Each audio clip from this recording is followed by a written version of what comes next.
Back at Kisa Stadium, getting set for the Tri-City Dust Devils and the Hillsboro Hops. Game 3 of 6 on the way.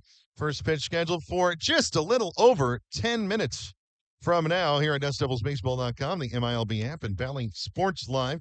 Time to bring you tonight's starting lineups. First for the visitors, the Hillsboro Hops is presented by their first-year manager, Mark Reed. Third baseman Anderson Rojas will be the leadoff man. He'll be followed by second baseman Christopher Tureen batting second. Demetrio Crisantes, who has taken on a decent amount of the second base duties for Hillsboro, took a funny swing last night in the third inning. It seemed like he felt something in his shoulder. He finished the at-bat, but then did not return to the field for the bottom of the third.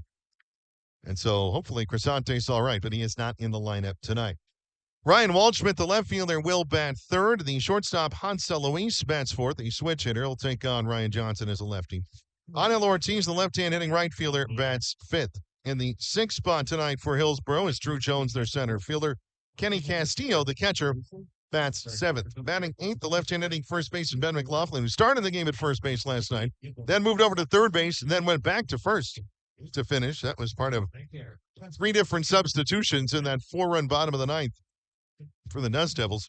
Batting ninth for the Hops is the designated hitter J.J. DeRazio, with again righty Daniel Egan on the mound for the Hops, who are in their navy blue jersey, light blue letters and numbers, Hillsboro script on the front, all of that trimmed in white, a navy and light blue brimmed cap, and gray pants.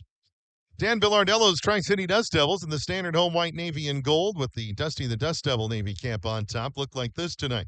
Second baseman Adrian Placencia will lead things off. Switch hitter, he'll be a lefty against Daniel Egan, followed by right fielder Rio Foster batting second. The left fielder Anthony School bats third, so a couple of position switches for those two. And then the lefty first baseman Ryan Nicholson in his usual spot, not only at first base, but also in the cleanup position in the lineup of fourth.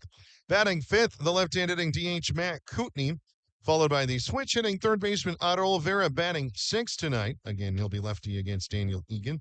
Capri Ortiz, switch-hitting shortstop, bats seventh, same deal. The left-hand hitting center fielder Joe Redfield bats eighth, and batting ninth, the left-hand hitting catcher Peter Burns. So only one true righty in Dan Billardello's lineup tonight out of the nine. That'll be Rio Foster in the two spot. Otherwise, you have switch hitters 1, 6, and 7, lefties 3, 4, 5, 8, and 9. So we'll see how Hillsboro decides to attack that pitching-wise. If the Dust Devils shift anything around, or they're just going to go with the lefties tonight on a night in which the wind is blowing in from right field. So left-handed power hitters going to probably be better served by going the opposite way. That is a strength, really, though, of Matt Kootenai and Ryan Nicholson. So we will see again tonight how it all unfolds. The Angel system, it's a little quieter today in the parent club, not in action, as the Angels have the day off, making the long journey from San Diego back home to Anaheim before they make their way to L.A. proper to take on the Los Angeles Dodgers in the Freeway Series beginning tomorrow night. So again, the night off for the Halos. The Angels affiliates looking like this today. He said, is had it up here for a moment. There we go. 5 games. And everybody is already done. No. Again, technology slowing us here. Now we're live and ready. In the Arizona Complex League, the Angels won the Royals nothing in the second inning. Inland Empire visiting Rancho Cucamonga with Chris Clark, who was a Dust Devil last year. Could be again. He on the hill for the 66ers. Double-A Rocket City trailing Pensacola 9-6 in the bottom of the sixth inning in the Florida Panhandle. And at Triple-A, Salt Lake visit Sacramento with 2025 Dust Devil alum Victor Medeiros on the hill for the Bees. So we'll keep tabs on things all around the Northwest League and the Angels affiliates tonight. And again, it is a lighter Major League schedule today. As though the Angels have the night off, the Dodgers, their opponents tomorrow, do not. The Athletics in town to take on the Dodgers. And it's one of only 6 games in the major leagues today. The parent club of the Hillsboro Hops, the Arizona Diamondbacks, also not in action It does not look like any Dust Devil alums were involved in decisions, though I'm not 100% sure on that. So if we hear anything else, we'll let you know. As again, Tri-City and Hillsboro set, the managers already meeting and coaches with the umpires. It'll be Zach Kovic behind plate calling balls and strikes. And Caleb George on the bases. Two-person Northwest League crew flipping back and forth throughout this 6-game series. Again, Tri-City from here on the road to take on Spokane for 6 games beginning next Tuesday. And a heads up on that one, it'll be a Tuesday morning school kids game at Avista Stadium. So it'll be an 11:05 start up there. So we'll have some early baseball for you on the Tuesday. And then the series continuing from there for Tri-City. Then a 2-week homestand. 12 games at home, a couple of off days at home. Not only that, you have some extra time due to the road series being in Spokane, not only on the front side, but on the back as well. So the Dust Devils should be well rested here in the next few weeks. Not a lot of long trips for them as they do not leave the state of Washington in the month of May. On this breezy evening here in Pasco. It's been breezy all week, though it certainly feels cooler. That because the sun not out. Apparently the temperature getting into the upper 60s today, but already feeling a little lighter. Is Ryan Johnson heading to the mound? So the Dust Devils are taking the field. It's time for us to take a break. When we come back, first pitch and all the action upcoming. As again, it's the Dust Devils and Hops game 3 of 6 shortly. The Dust Devils pregame show over. Tri-City Dust Devils baseball is next.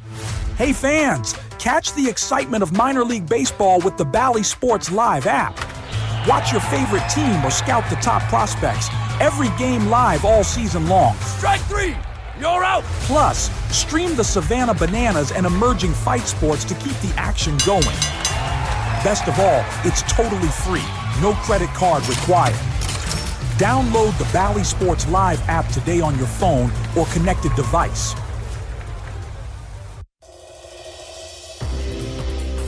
We take a lot of pride in the success of our Tri-City Dust Devils, just like the folks at CO Energy, an independent franchise of Pacific Pride. With quality gasoline, non-ethanol premium, and diesel fuel, Pacific Pride's 24-hour fully automated fueling stations are modern, clean, and well-lit, and the frequent fueler's special access card provides security, control, and itemized billing. No lost receipts, no unauthorized purchases, no guesswork. Just hundreds of convenient Pacific Pride sites throughout the U.S. At Pacific Pride, we fuel the winners, and your company can join the team. So get a handle on your commercial fueling needs with Pacific Pride. Open your account today at CO Energy, an independent franchise of Pacific Pride, with offices in Pasco, Spokane, Yakima, and surrounding areas.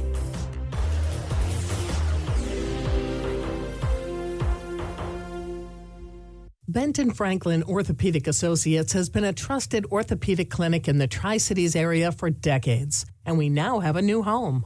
Visit our new office right behind the mall at 8200 West Gage Boulevard in Kennewick, where we offer comprehensive orthopedic care focused specifically on your needs. You can learn more about our services at bfoaonline.com. Benton Franklin Orthopedic Associates. We are here to get you back in the game. Columbia Safety is a locally owned and operated company offering high-quality training and staffing to the Pacific Northwest. Please reach out to us for all your training or staffing needs. We offer classes in CPR, first aid, nursing assistant, emergency medical technician, and so much more. Columbia Safety is also your local leader in AED sales and service. Give us a call at 509-820-3883 or find us on the web at columbiasafety.net. Hi, this is CeCe Sabathia. Join me in upstate New York Hall of Fame weekend in Cooperstown and enjoy unforgettable experiences full of family-friendly activities and memorable moments. Make your plans today for July 25th through July 28th to welcome the entire Baseball Hall of Fame class of 2025. Visit baseballhall.org today for the full schedule. Look forward to seeing you in Cooperstown.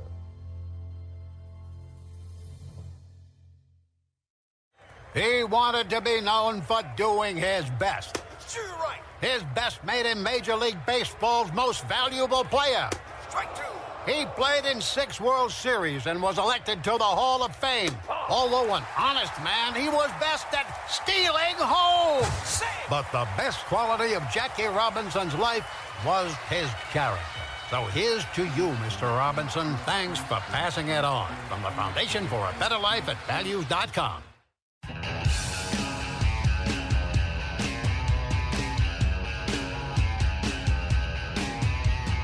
All set to go for Tri-City Dust Devils baseball on a breezy Thursday night in Pasco.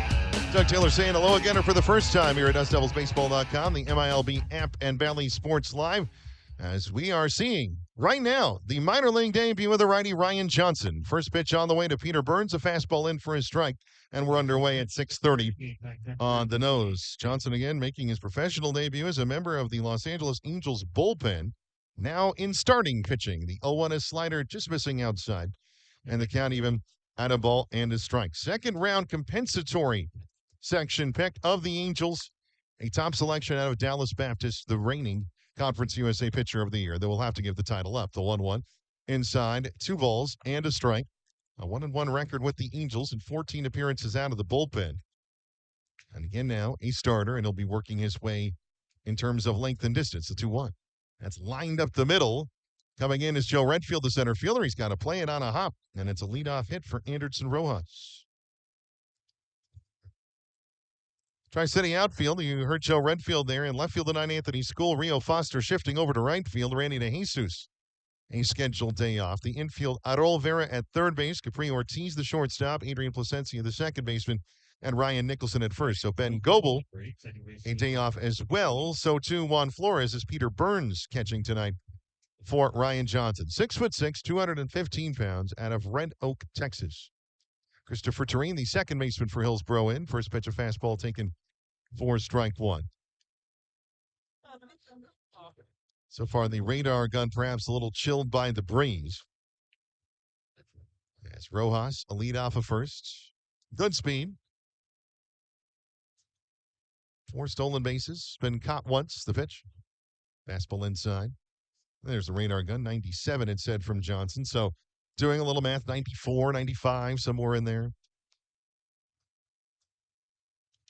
Count even in a ball and a strike. Thanks to Michael Portella and Nathan Hemingway for making sure my math is right. From the radar gun to TrackMan, the 1-1. Slider low and outside. 2 balls and a strike. Hillsboro in navy blue, light blue, and white jerseys. The letters and numbers light blue trimmed in white. Hops scrimped on the front in gray road pants. Beg your pardon, that says Hillsboro on the front. The 2-1. Chopped in front of the plate. Ryan Johnson grabs it. His only play is to first. He'll get the out there for the first out of the game. Anderson Rojas advances to second. Functionally a sacrifice, but no credit for one. It's a 1-3 ground out in front of the mound.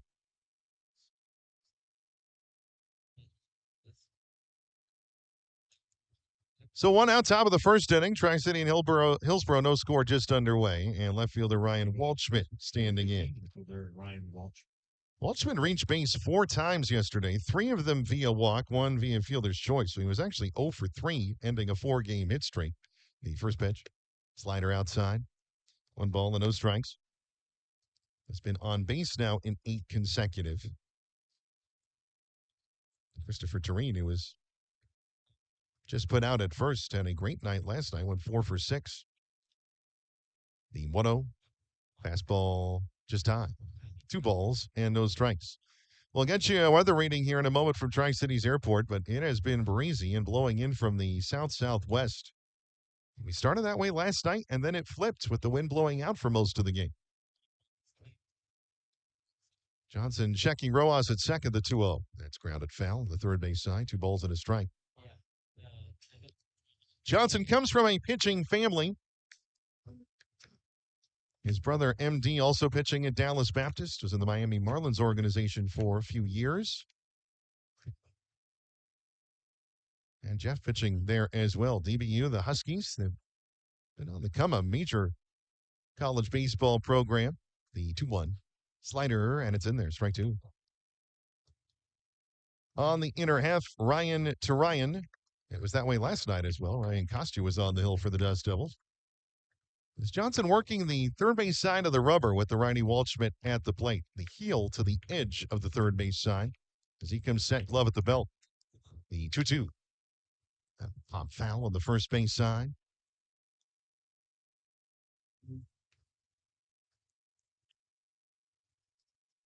Count still even. The breeze, really hurting left-handed power hitters. Not really helping righties much either with the way it's blowing. You're going to have to really sock it tonight to get it out. An old school Kisa feel, if you will. The 2-2.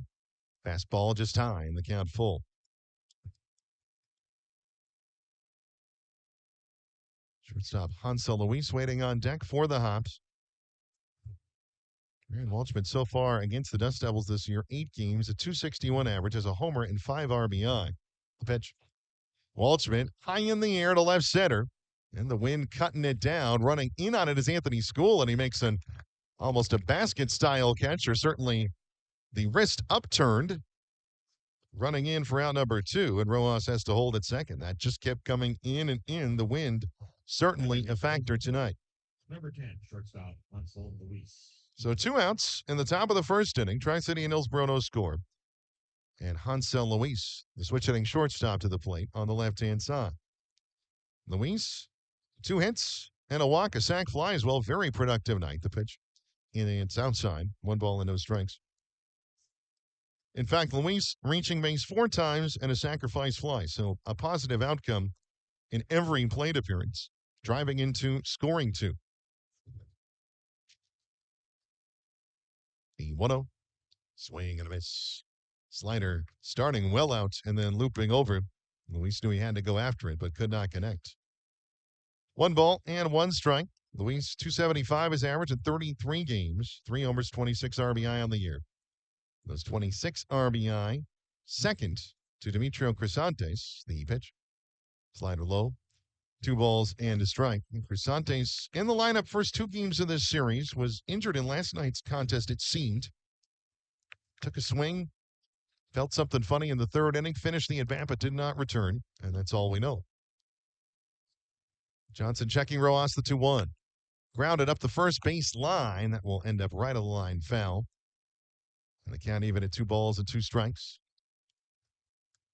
Luis listed at 6'1", 200 pounds, from the cradle of shortstops, San Pedro de Macorís in the Dominican Republic. I would wonder per capita if San Pedro de Macorís has more major league players than any other city on earth.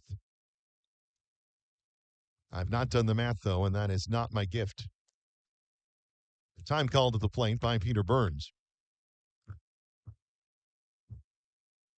2 balls and 2 strikes, 2 outs, top of the first inning. Anderson Rojas at second.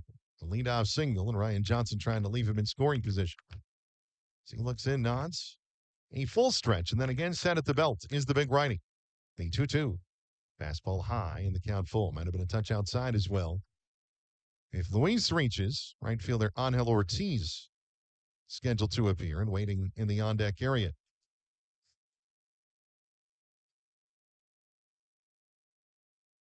Johnson ready. Payoff pitch on the way shortly after a check of Rojas. Here it is. A swing and a miss. Strike 3. Foul tipped into the glove of Peter Burns. And the first minor league strikeout for Ryan Johnson on the board. As well, a scoreless first inning. No runs, a hit, no errors, and a man left. We're underway at Kisa Stadium. With the score, the Hillsboro Hops 0. The Tri-City Dust Devils coming up. Look, it's been a long winter. I don't need to tell you that. But the calendar's turned, things are warming up, and it's time to catch a Dust Devils game. Friday, May 16th, Polish Homes invites you to Kisa Stadium for school night with the Dust Devils. It's also a family feast featuring hot dogs, soft drinks, and more for only $2.50 each. The following night, Saturday, May 17th, will light up the sky above the Tri with a magnificent post-game fireworks show. For tickets, head to the official site, DustDevilsBaseball.com. Dust Devils Baseball. It will blow you away. The Hampton Inn Suites Pasco Tri-Cities Hotel provides a home away from home retreat while you stay in Washington. Wake up to a free hot breakfast after a restful sleep on a clean and fresh Hampton bed. Plan your next adventure using the free Wi-Fi in your room or throughout the hotel, and unwind in their indoor saltwater pool and hot tub. They're close to the track center for meetings, concert, and sporting events. Visit Giesa Stadium to watch the Tri-City Dust Devils. For reservations, call 509-792-1660 or stop by 6826 Burden Boulevard in Pasco.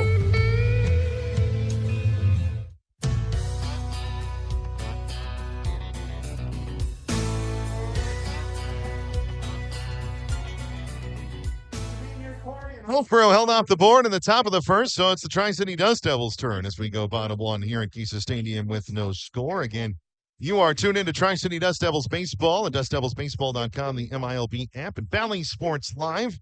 However you're with us, thanks for joining us. Righty Daniel Egan, 1-0 against the Dust Devils this year, looking to make it 2. So he'll take on second baseman Adrian Placencia to lead things off. Right fielder Rio Foster, left fielder Anthony School, scheduled as well for Dan Villardello's Dust Devils. He coaching down the third base line, Trevor Knipe in his usual spot at first. And Daniel Egan, an immaculate inning in the first inning of his first outing against Tri-City. First pitch, a check swing.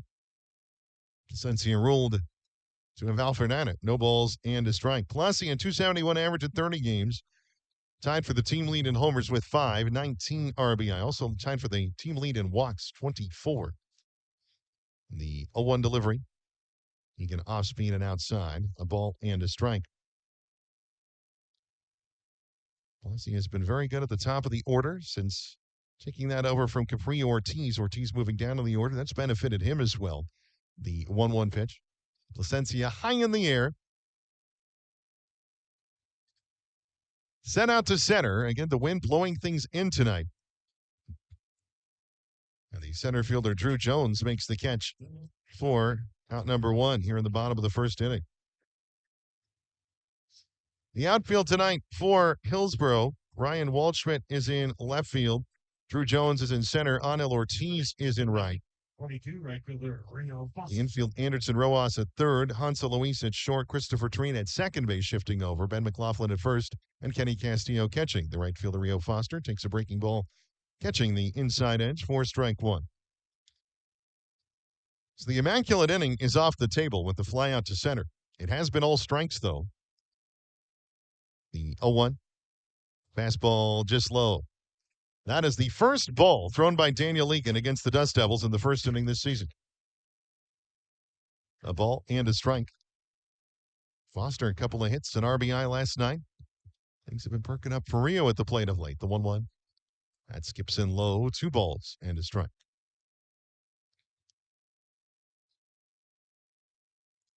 Again, Daniel Egan from Fuquay Varina, North Carolina. South of Raleigh, about a half hour or so. It's a uniquely named town. A couple of towns coming together and merging. The 2-1.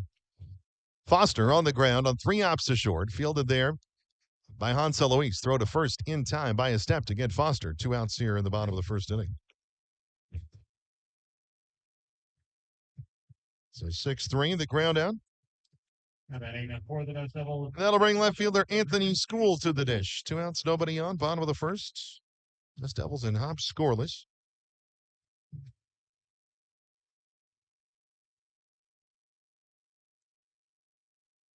Here is again School. Had a huge week.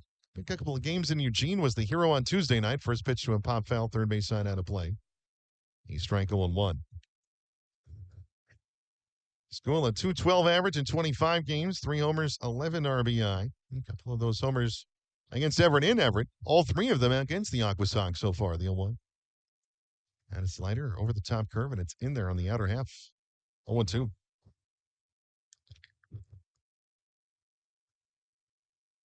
So Egan, so far, is still pretty efficient in this first inning, though just immaculate. The 0-2. That off-speed had fouled away by School. Got a piece of it, sending it to the backstop. Still no balls and 2 strikes.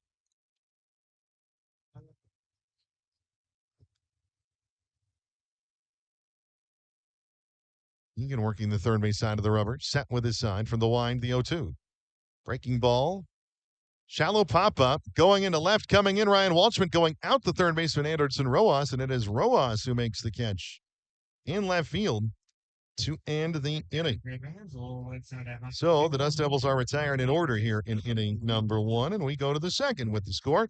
Tri-City nothing, Hillsboro nothing, and us glad you've joined us for Dust Devils baseball. Who's on first? At Tri-Cities Community Health, you come first. Your local community health center for over 40 years, our experienced team of medical, dental, and behavioral health specialists provide personalized care tailored to your individual needs. TCCH pharmacies are located in Pasco, Kennewick, and Richland, offering free prescription delivery. You'll always receive the highest level of care in a timely manner, regardless of your financial situation. Our teamwork means better care and better health, and the ultimate winner is you. Make Tri-Cities Community Health your home base for all of your healthcare needs. Go to mytcch.org to schedule an appointment or learn more. Living a healthy life is built on a foundation of good habits, nourishing food, plenty of sleep, regular exercise, and for women, getting a breast cancer risk assessment by age 25 and annual mammograms starting at 40. At Inland Imaging, we've doubled the capacity of our Kennewick Center to make it twice as easy to take care of your health. Schedule your annual screening today. Call 509-374-4030 or visit inlandimaging.com/scheduling-TC.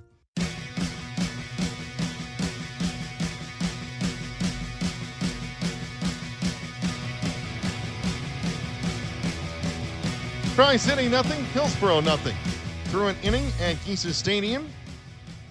So we move to the second inning in Pasco, Kennewick, and Richland. Anel Ortiz, the right fielder, will lead things off for the Hops in inning number 2 against the righty Ryan Johnson. Johnson, second round pick of the Angels in last year's Major League Draft, started the year in the Angels bullpen. Now with the Dust Devils to begin his starting pitching journey. First pitch from Johnson to Ortiz, misses outside, 1 ball and no strikes.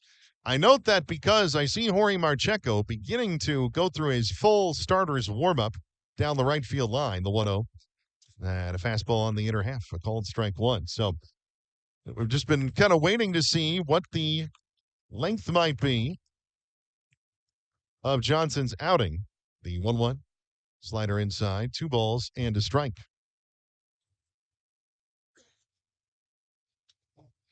Ortiz, left-hand hitter, with some pop for the Hops.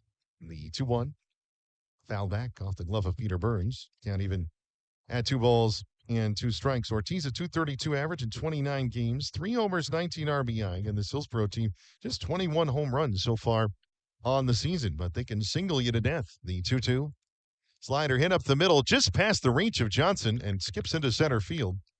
A leadoff hit, just as it was in the first inning for Hillsboro. Ortiz aboard, and the center fielder Drew Jones making his way in now. No score, nobody out. Top of the second, Tri-City and Hillsboro. Again, here is Jones. Drew Jones, a .276 clip, 33 games. So he's played in all but now 2 for the Hops. The first pitch from Johnson, inside. 1 ball and no strikes. Ryan Johnson threw 21 pitches in the first inning. 11 strikes. We'll see how long he is slated for tonight, with Jorge Marcheco warming up down the right field line. The 1-0. Fastball in the inside corner. Ball and a strike. Might have taken a little off that one to find its way in. Drew Jones, the son of longtime major leaguer Andrew Jones, best known for his time with the Atlanta Braves in center field. And his son has come by the good defense, honestly. The 1-1. Fastball in there, 1-2. Pretty much splitting the play. And Ortiz at first. Does have a stolen base. Has not been caught, but not a huge part of his game. Johnson set. The 1-2. A grounder on 2 hops to second. Placencia gets to it. He will take the sure out at first, with Ortiz advancing into second. And between Ortiz and Anel Ortiz, as far as we know, not related. Just having a playful shoving match out at second base. One out here at the top of the second. It's a standard 4-3 ground out. Could see certainly the thought process there from Jones, trying to chop it through the right side, but Placencia able to get there. And again, 1 out. That brings Kenny Castillo, the catcher, up. First pitch. And a cutter missing. Not by much. 1 ball and no strikes. Castillo in 6 games, the average 174, has 3 RBI. No extra base hits so far. The 1-0. That fastball in there. Strike 1. Inner half that time. Do need to get you a weather rating. That first pitch, 66 degrees, a wind out of the southwest at 20 miles an hour. Wind has certainly been something you got to be ready for tonight, the 1-1. A slider, and it's there on the inside corner, 1-2.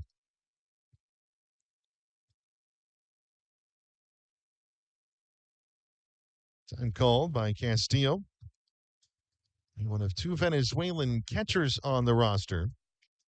The other, J.J. Durazio, in the 9 spot as the designated hitter tonight for the Hops. Johnson ready, checking Ortiz at second. And the 1-2. That's it high in the air, deep to left. Going back, Anthony School to the track, to the wall, trying to work against the wind. It stays in the park, landing on the warning track. Ortiz rounding third and heading home. He will score on an RBI double by Kenny Castillo. That was almost surely on an even neutral wind night, well out of Giza Stadium. He'll have to settle for the double, his first extra base hit, giving the Hops a 1-0 lead here in the top of the second. That one landing on the warning track in left, and Anthony School turned a couple of different ways to try and track it.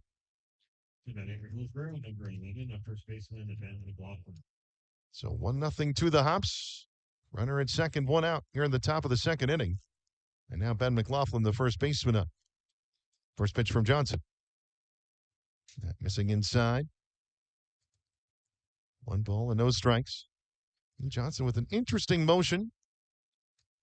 And 6'6", 215 pounds, long levers sending that in. He takes a full stretch, sets at the belt, and angles the arm back. The pitch. Soft liner into center, coming in on the run, Joe Renfield. He's got to play it on a hop, and then it took a strange bounce on the ground and away from him. That'll allow the runner to score. Ortiz easily. Beg your pardon, Castillo. In at second is McLaughlin. And it is 2-0 Hillsboro.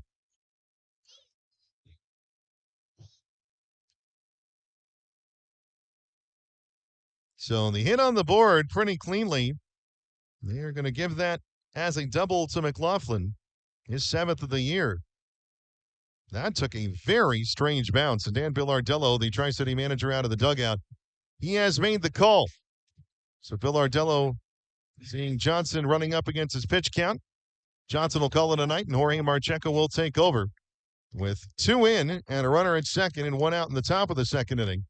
With the score, Hillsboro 2, Tri-City nothing. We step aside. This is Dust Devils Baseball. Man, I loved playing high school sports growing up. And it's fun being a fan now, don't get me wrong, but sitting in the stands feels like I'm missing out on all the action, you know? I wanted to get back in the game. So I signed up to be a high school official. It takes me back to my playing days. I'm supporting students, and I get paid to make the big calls. Do you want to see the game up close? Sign up to become an official in Washington at highschoolofficials.com.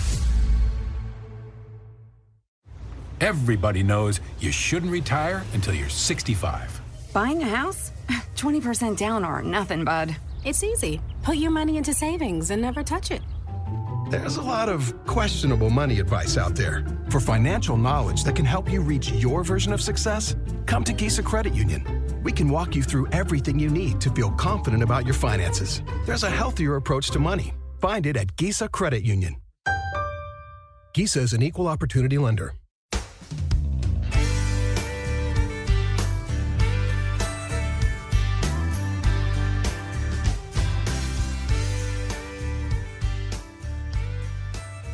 Jorge Marcheco takes over for the Tri-City Dust Devils. 1 out at the top of the second inning, and the score, the Hillsboro Hops 2, Tri-City nothing. Ryan Johnson, his first starting pitching outing of his very young professional career, concluding after an inning and a third innings, though the book is not yet closed. As Johnson 2 runs on 4 hits, no walks, a strikeout so far. And he is responsible for the man Ben McLaughlin at second. Marcheco, first pitch of the night. Fastball in the inside corner for strike 1. Stadium radar gun had it at 90. I think we all know that's not true. 87. It's about 2 to 3 miles an hour off. I know that the stadium gun is a point of pride for people around here. So I don't want to hurt any feelings, but we're just trying to get good info. The 0-1. Slow breaking. I think that's the first time I've seen that pitch this year from Marcheco. The radar gun here didn't even pick it up. I'm going to go 68. 74. Oh, I put a little extra on it that time. No balls and 2 strikes. So J.J. DeRazio, the 9-man in Hillsboro's order, turns back over with Anderson Rojas, the third baseman, on deck.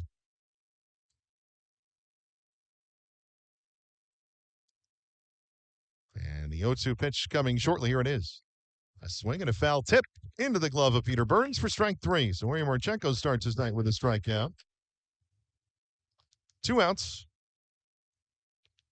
here in the top of the second. Batting number 26, third baseman Anderson Rojas.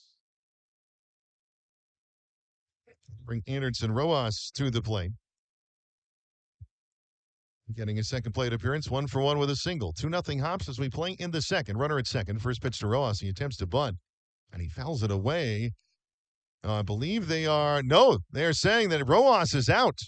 His bunt attempt apparently reaching into Peter Burns' space, and Mark Reed, the Hillsboro manager, trying to argue his case here that Rojas should just have a foul ball, but Burns was struck in some capacity. And so the inning is over. Rojas is ruled out at the plate, and that's how the second closes. Not an interesting way for things to end. I believe that'll be 2 unassisted. We'll await on the official scoring. And again, the second is over.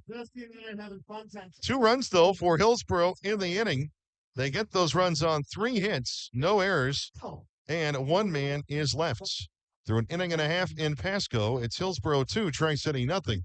And you are tuned into Dust Devils Baseball. Benton Franklin Orthopedic Associates has been a trusted orthopedic clinic in the Tri-Cities area for decades, and we now have a new home. Visit our new office right behind the mall at 8200 West Gage Boulevard in Kennewick, where we offer comprehensive orthopedic care focused specifically on your needs. You can learn more about our services at bfoaonline.com. Benton Franklin Orthopedic Associates. We are here to get you back in the game. Celebrate the history of our national pastime at the National Baseball Hall of Fame and Museum in Cooperstown. See priceless treasures that'll bring your baseball memories to life. Connect with events that have shaped and changed the game and our country. Our stories to tell, your memories to share. Plan your visit today at baseballhall.org.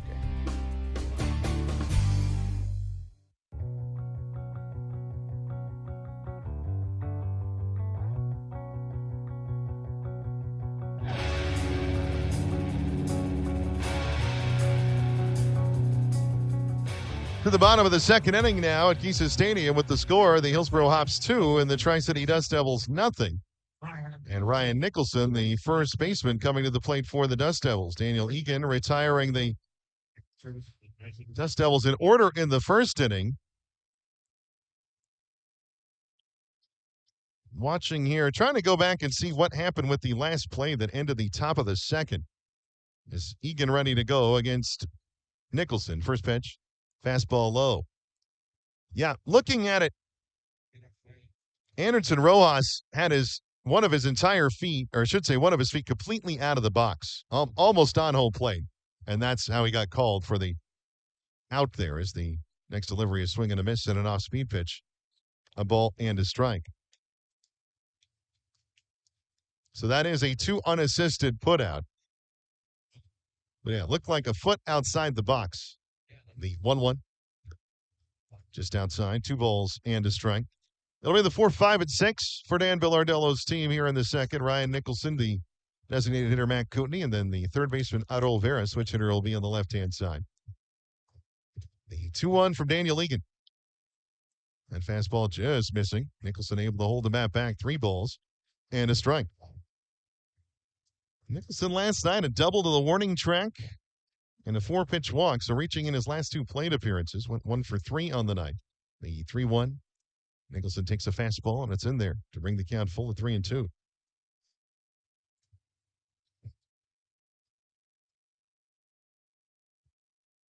So full count pitch coming to Nicholson. Before that, though, he calls time. Ryan, a 290 average, 5 homers, 17 RBI on the year.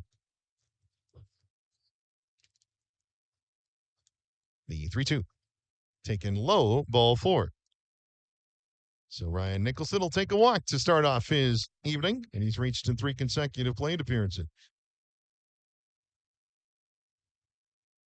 That brings Matt Cooney to the plate. Matt Cooney, a 246 average, 4 homers, 8 RBI on the year. He has 3 of them against Hillsboro, 1 in Hillsboro. Homers on back-to-back nights, including starting the furious rally in the bottom of the 9th last night. First pitch to Cooney. Just outside, 1 ball and no strikes. Hillsboro 2, Tri-City nothing to score. Nicholson the leadoff man aboard here in the bottom of the 2nd inning. So Cooney has seen his batting average and power numbers surge. The 1-0. Cooney takes it low, check swing to the offer. No, says Caleb George, the base umpire. 2 balls and no strikes. And it's the sort of night where a lefty is especially punished. But that didn't stop Cooney from homering through this same sort of breeze Tuesday night. Line drive that pierced the wind. The 2-0. That's well high and outside. 3 balls and no strikes. And with that, Kenny Castillo, the Hillsboro catcher, making his way out to the mound to have a word with Egan. And Castillo, an RBI double in the top of the 2nd. And coming in to score on Ben McLaughlin's right behind him.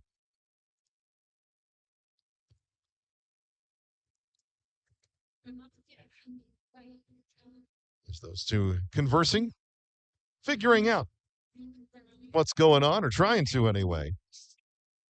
And Castillo back behind the dish. 3 balls and no strikes to Matt Cooney. Daniel Egan in danger after a 10-pitch first inning of walking the first 2 here in the 2nd. From the stretch, the 3-0. That one down the middle. Cooney taking all the way. 3 balls and a strike. A fastball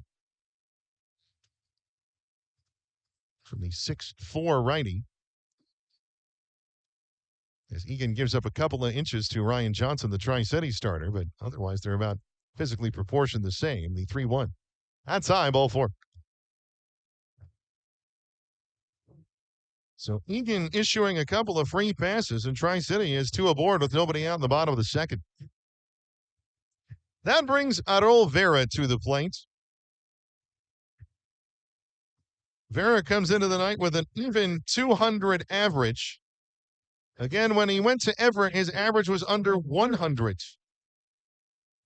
Then he went 4 for 5 in a game, including a game-tying homer in the 9th that continued to hit well in that Aqua Sox series, bringing his average up big time. As time called, and the pitch timer ran out on Daniel Egan. So a ball charged to him before Vera even sees a pitch.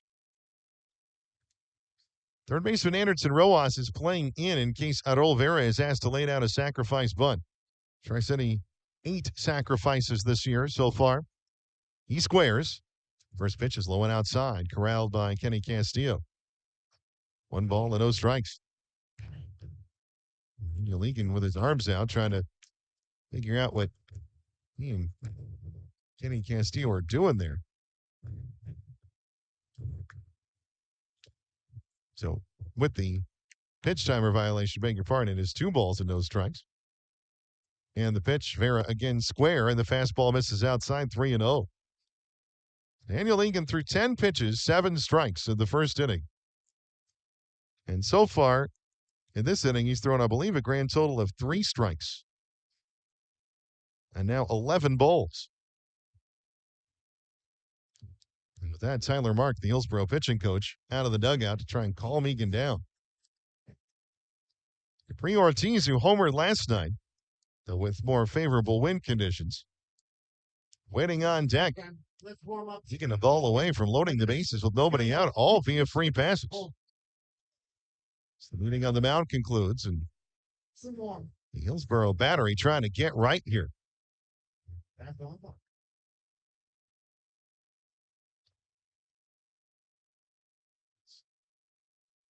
Zach Kovic takes a moment to clear off home plate, and now back in goes Vera.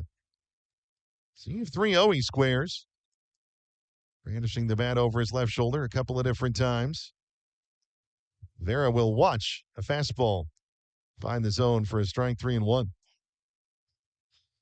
Now we'll see what the decision is from here. Does Vera again look to square and move the runners up? We shall see as he can set in the stretch. He does, the 3-1. Bunt attempt foul on the third base side of the count full.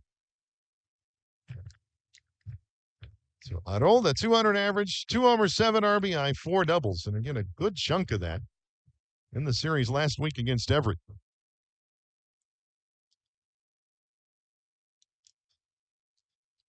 Ryan Nicholson at second, Matt Cooney at first, both with their leads.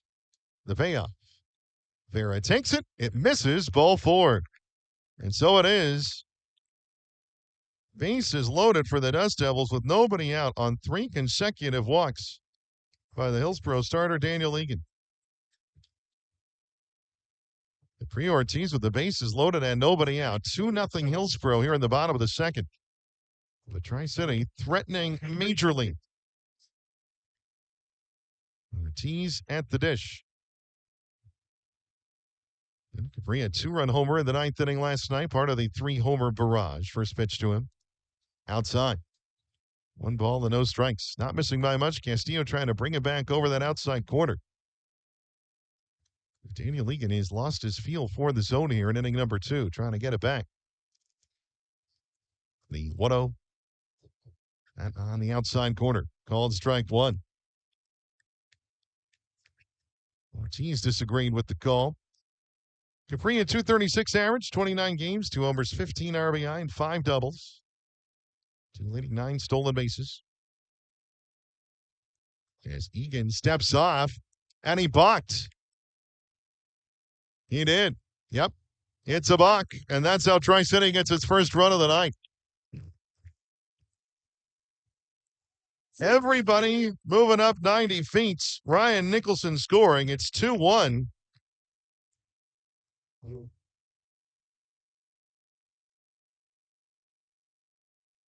Is Egan apparently lynching in that spot there, stepping off the rubber, the 1-1. It's high, 2 balls and a strike. Obviously, it's fine to step off the rubber, but now Kenny Castillo again coming out. This is the 3rd visit of the inning between Castillo and Egan. One Tyler Mark, the pitching coach, calling for, but to say they are not on the same page right now or have not been on the same page, I think is an understatement.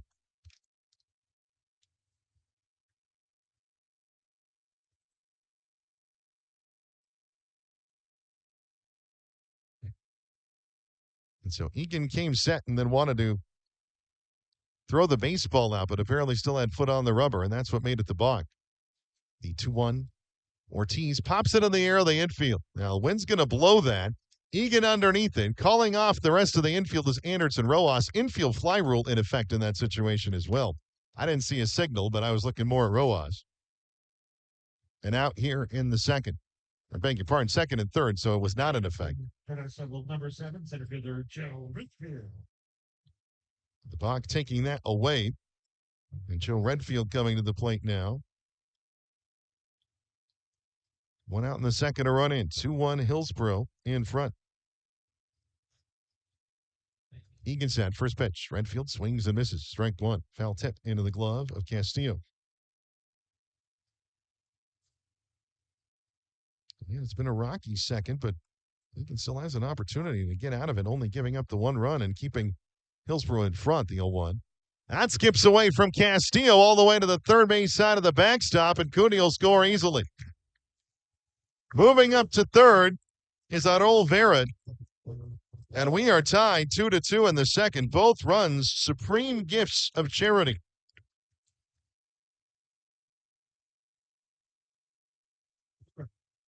Three walks, a balk, a wild pitch. Tri-City 2 runs without a hit.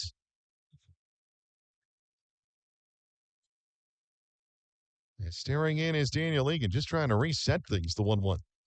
Redfield pops it in the air, third base side. And out of play. 1-2 now the count to Joe. First action of the week for Redfield. 232 is average in 22 games, a homer and 5 RBI, 5 doubles and a triple. So you look at the line score, and it's 5-1-1-5, as it looks like Joe needing a new bat. So he will take a moment to go and grab one.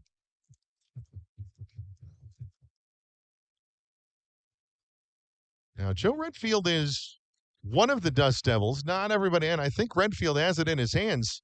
He is a bearer of a torpedo bat, which were, of course, all the discussion in baseball at the start of the season with the New York Yankees having them and then them getting around. The 1-2, Redfield swings, and it's caught by Castillo for strike 3. So it's a strikeout. So he showed it to him cleanly. 2 outs now in the bottom of the second. Tri-City 2, Hillsboro 2. And now the 9-man Peter Burns to the plates. The Dust Devils catcher seeing his first time on the field in this series. The first pitch. Burns takes it low. 1 ball and no strikes. There is action in the Hillsboro bullpen. A lefty throwing down there. Liam Norris, we saw him warming up earlier in a similar situation last night. Did not come into the game, though. The 1-0. Burns is swinging a foul straight back. He can't even add a ball and a strike. So now 36 pitches, 18 strikes for Egan. So that means 26 pitches in this second inning. Only 11 strikes. The 1-1. That's outside. 2 balls and a strike. So it is a bit of a disorienting line score at the moment. 2 runs, 4 hits, no errors for Hillsboro. 2 runs, no hits, no errors for Tri-City. The 2-1. Burns takes it just inside, ball 3. And now he can a ball away from his 4th walk of the inning. Adrian Placencia waiting on deck for the Dust Devils. As Egan comes set in the stretch, the 3-1. Fastball on the outside half, and the count full.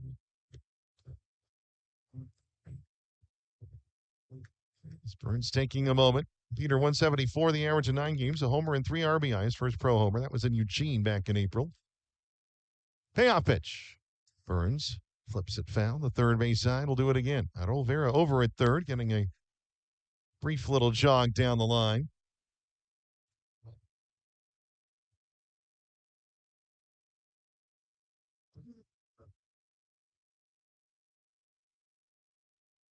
Egan now having a sign that he likes.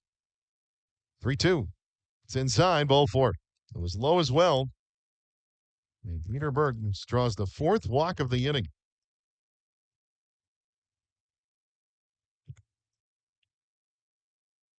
That brings Adrian Placencia up as the 7th man of the plate Top of the order. here in the second. Devils. Now batting number 2, second baseman Adrian Placencia.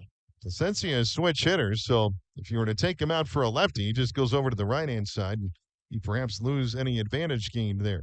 Placencia 0 for 1, a fly out to center his first time up. 2-2 in the second. First pitch to Plasse. Fastball outside. Close but no, 1 ball and no strikes. Farah at third, Burns at first. Breeze still blowing in from right center field. The 1-0. It's high. Changeup missing, 2 balls and no strikes.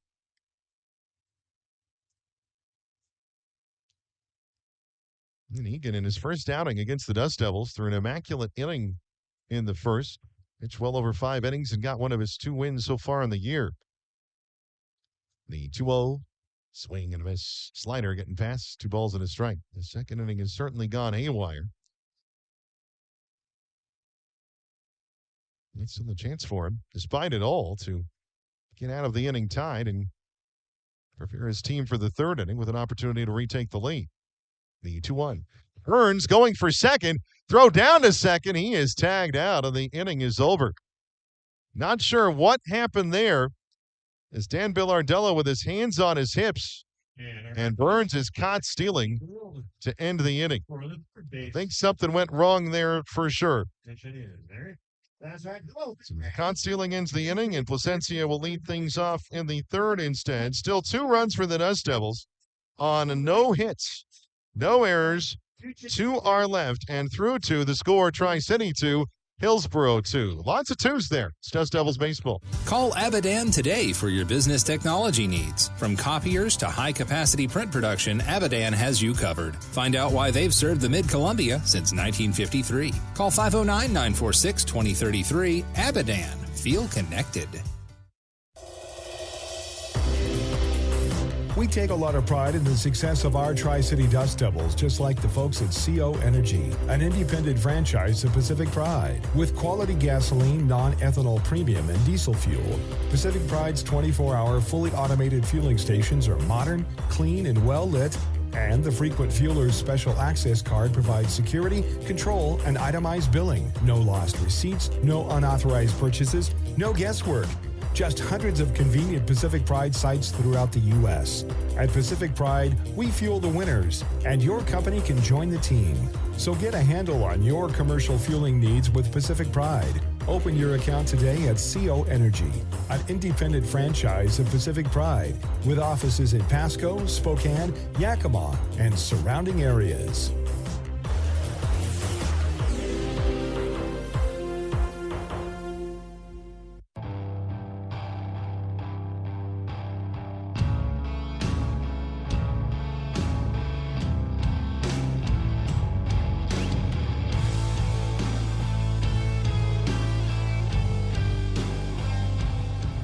Are tied. Tri-City 2, Hillsboro 2. Heading to the third inning now at Kisa Stadium. Doug Taylor with you for Dust Devils baseball on this Thursday. Jorge Marcheco back to work. First pitch from Marcheco on the inner half, a called strike 1. If you're just joining us and you were hoping to see Ryan Johnson make a starting pitching debut in pro ball, it was an inning and a third. And Marcheco now taking over the 0-1. That fastball missing high, and the count even had a ball and a strike. 36 pitches, the number for Ryan Johnson, 21 strikes. The 1-1 from Marcheco. Slow breaking ball, and it missed. Not sure where. Must have been inside. 2 balls and a strike. The final line for Johnson, an inning and a third. 2 runs earned on 4 hits. No walks, a strikeout. The 2-0. And tie.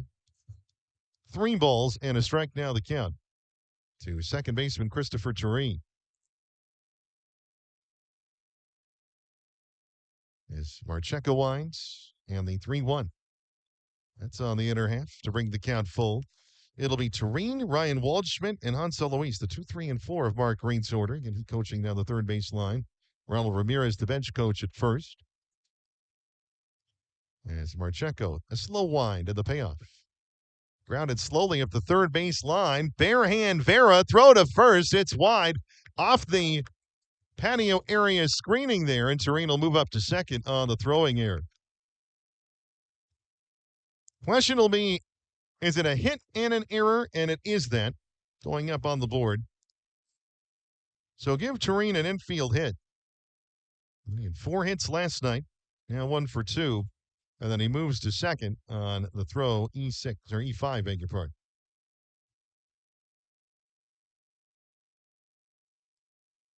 First error of the game for the Dust Devils. So now, again, a very rare line score on the board for them. As here's Ryan Waldschmidt, the 2-2 tie in the third. Leadoff man aboard at second. First pitch to Waldschmidt. Hit in the air, down the right field line, going over Rio Foster, going out Ryan Nicholson. It's going to land foul out of play. No balls and a strike. For the Dust Devils, 2 runs, no hits, 1 error. So 2-0-1. Hillsboro, 2 runs, 5 hits, no errors. Teams combined for 19 runs and 24 hits. Hillsboro taking last night's game 11-8. Marcheco checks the runner at second. The pitch. It's high. A little inside as well. A ball and a strike. Tureen with good speed. Out there at second. He has 5 stolen bases. He's been caught twice so far on the year. As he extends the lead a bit now, does Tureen. The 1-1. Waldschmidt on a hop to second, corralled there by Placencia. He'll throw to first for the out, and because it was close by, Tureen had to hold. 4-3. The ground out, 1 out here in the third. Dust Devils 2, Hops 2, and Hansel Luis stepping in now. He struck out on a foul tip in the first. That was the strikeout for Ryan Johnson tonight. As he'll get a no decision, by the way, with the game tied now. The first pitch is swing and a miss and a slow change. No balls and a strike. Both teams with a win in this series. Tri-City 3-2 in walk-off fashion on Tuesday night. The 0-1. Luis, fly ball, to left, on a line, going over on the run, Anthony School, and he makes the catch just shy of the warning track. Tureen was halfway to third. He'll make his way back to second. 2 outs in the third inning. Let's play by Anthony School. That was in deep left, and really you'd have to think that's the way you got to beat the wind tonight, though if you go that direction, it's not going to hurt you quite as much. School making a nice play on the run for the second out. That brings up right fielder Anel Ortiz, lefty on the righty Jorge Marcheco. He singled and scored in the 2-run second inning. First pitch from Jorge. It's in there. Strike 0-1.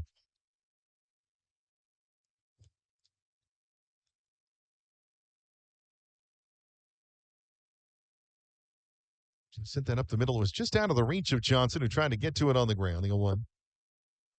That misses low, perhaps. A ball and a strike. And Anel Ortiz, and of Constanza in the Dominican Republic.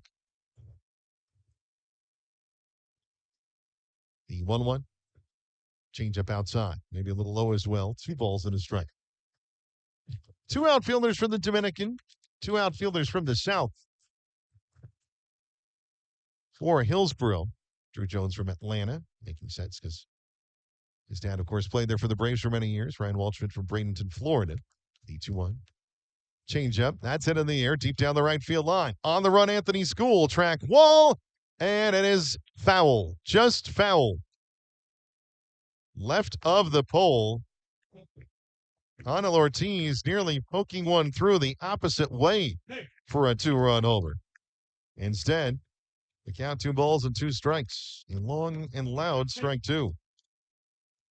As School was on the run, it left the premises, or at least the new walls here at Keeson.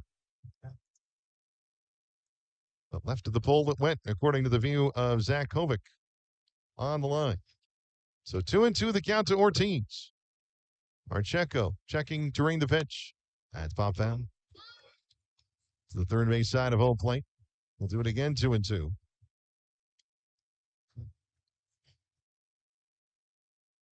A cooler evening here in the Tri-Cities. Hoping for better weather the remainder of the weekend. The 2-2. Ortiz line drive. Diving catch by Capri Ortiz. Ortiz robbed by Ortiz.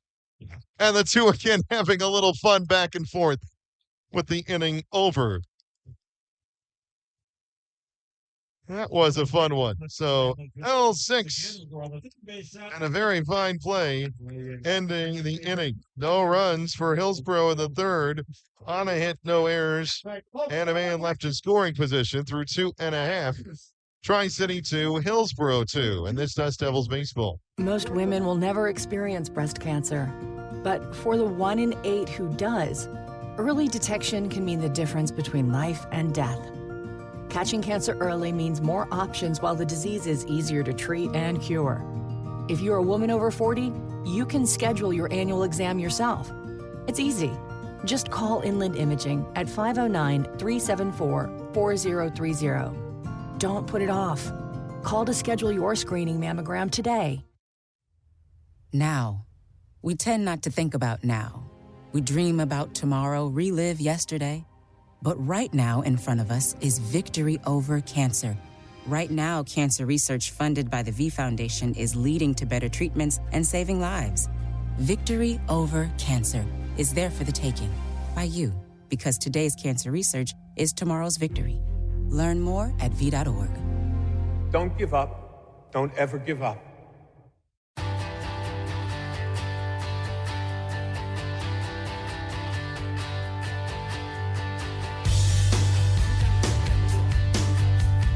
The Dust Devils 2, the Hops 2, bottom of the third inning now at Geisa Stadium, and Daniel Egan, the Hillsboro starter, has returned to the mound for inning number 3. It was an easy first, a not-so-easy second. He threw 35 pitches in the bottom of the second inning, only 14 for strikes. And a stolen base attempt gone awry, maybe helping him out, maybe helping him reset things. Top of the order for the Dust Devils. First pitch to Adrian Placencia, a foul tip into the glove of Kenny Castillo for strike one. The Dust Devils getting 2 runs without a hit in the second inning. That is how we are tied, the 0-1. Placencia, soft grounder to the right side. That took a lower hop on Ben McLaughlin, but he's able to reach down and keep with it, and then take it to the bag himself for the outs. First out of the bottom of the third. Placencia 0 for 2. He's put it in play twice. Nothing to show for it, though, and that'll bring up right fielder Rio Foster. 1 out, the base is empty. 2-2 tie. Both teams, both runs in the second.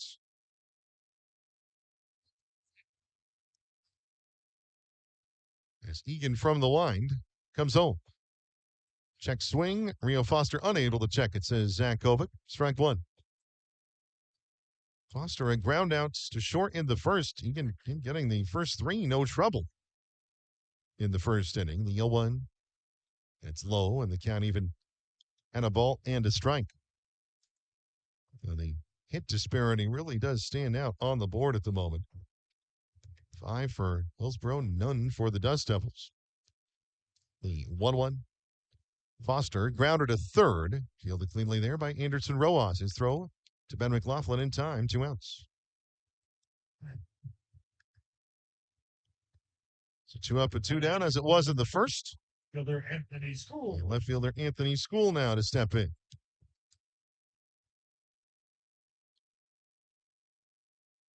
Two outs, the base is empty. Bottom 3. Tri-City 2, Hillsboro 2. School popped out to third his first time up. It's shallow left the first pitch. Fastball high. 1-0. Anderson Rojas running that one down in shallow left field. Taking blue pit away. Egan from the wind comes home the 1-0. It's low. 2 balls and no strikes. We've not given you a Northwest League update yet, and we shall. Through 3 innings at PK Park, the Spokane Indians leading the Eugene Emeralds 3-1.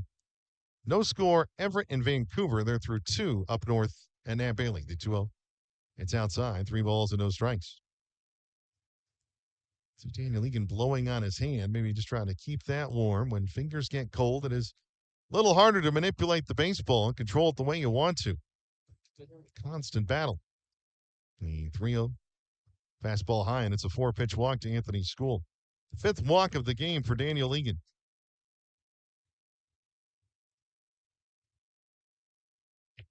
DJ Brad Prescott working through almost all of the walk, or beg your pardon, it's DJ Melissa Tolinsky tonight on the music, working through the entire walk catalog. Might have to be looking up more walking music. It's Ryan Nicholson who walked his first time up and scored. Steps in on the left-hand side. Tri-City and Hillsboro 2-2 in the third. Runner at first, 2 outs. First pitch to Nicholson. It's low. Kept in front of the plate by Castillo. Ball 1.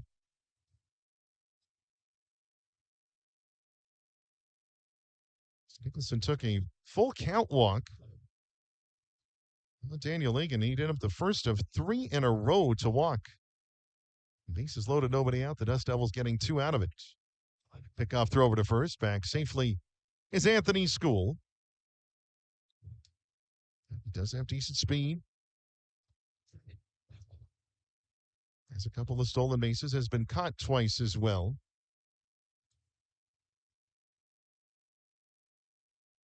Egan set the 1-0. Fastball top of the zone. Called strike 1. I think Nicholson thought that may have been high. Zach Hovic's opinion, the all that matters. 1-1. School, a healthy lead off of first. And the pitch. Low and inside. Did he offer? No, says Caleb George. 2 balls and a strike. A little bit of quick wrist there with the bat from Nicholson, but the judged intent that he did not offer. Nicholson been stuck on 5 homers for a bit now. The 2-1. That one missing, another fastball. 3 balls and a strike. Had a homer in the Everett series. That was in the Tuesday night game. So, by my math, there was one game in which he didn't play, got the day off. So 6 games without a homer now. The 3-1, School goes. It's outside, and it's ball 4. So Nicholson walks for a second time. 6 walks issued by Daniel Egan tonight against 1 strikeout. And Matt Cooney comes up with 2 on and 2 out here in the third. Castillo sending defensive signals. Again, that may be more of a slow-down tactic to let somebody start to get loose down the left field line. And some action beginning down there. Nothing serious yet. Here's Cooney, who walked and scored in the second. First pitch from Egan. Looked like a curve over the top and in for strike 1. School at second, Nicholson at first. That's Devils without a hit so far.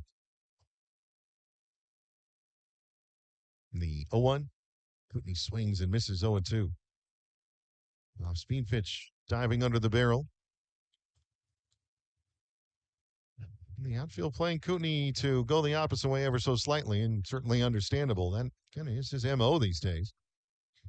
Power to all fields. The 0-2. A swing and a miss, strike 3. So Egan gets 3 pitches and a strikeout of Matt Cooney, the heater, ending the inning, and a scoreless third posted despite the pair of walks. No runs, no hits, no errors. 2 are left. Tri-City has left 4 on, again without a hit. And we go to the 4th with the score, the Dust Devils 2, the Hops 2. You are taking in Dust Devils baseball, and we thank you for doing so.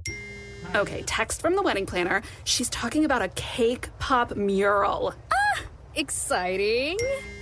Ooh, it's $8,000. Oh. I don't know, we're trying to save for a house. Well, you only get married once. Or twice. 3 times tops. There's a lot of bad money advice out there. For knowledge you can trust, come to Gisa Credit Union. Whether it's saving for the wedding or everything that comes after, we can help get you where you want to be. Find a healthier approach to money at Gisa. Hey fans, catch the excitement of minor league baseball with the Bally Sports Live app. Watch your favorite team or scout the top prospects. Every game live all season long. Strike 3! You're out! Plus, stream the Savannah Bananas and emerging fight sports to keep the action going. Best of all, it's totally free. No credit card required. Download the Bally Sports Live app today on your phone or connected device.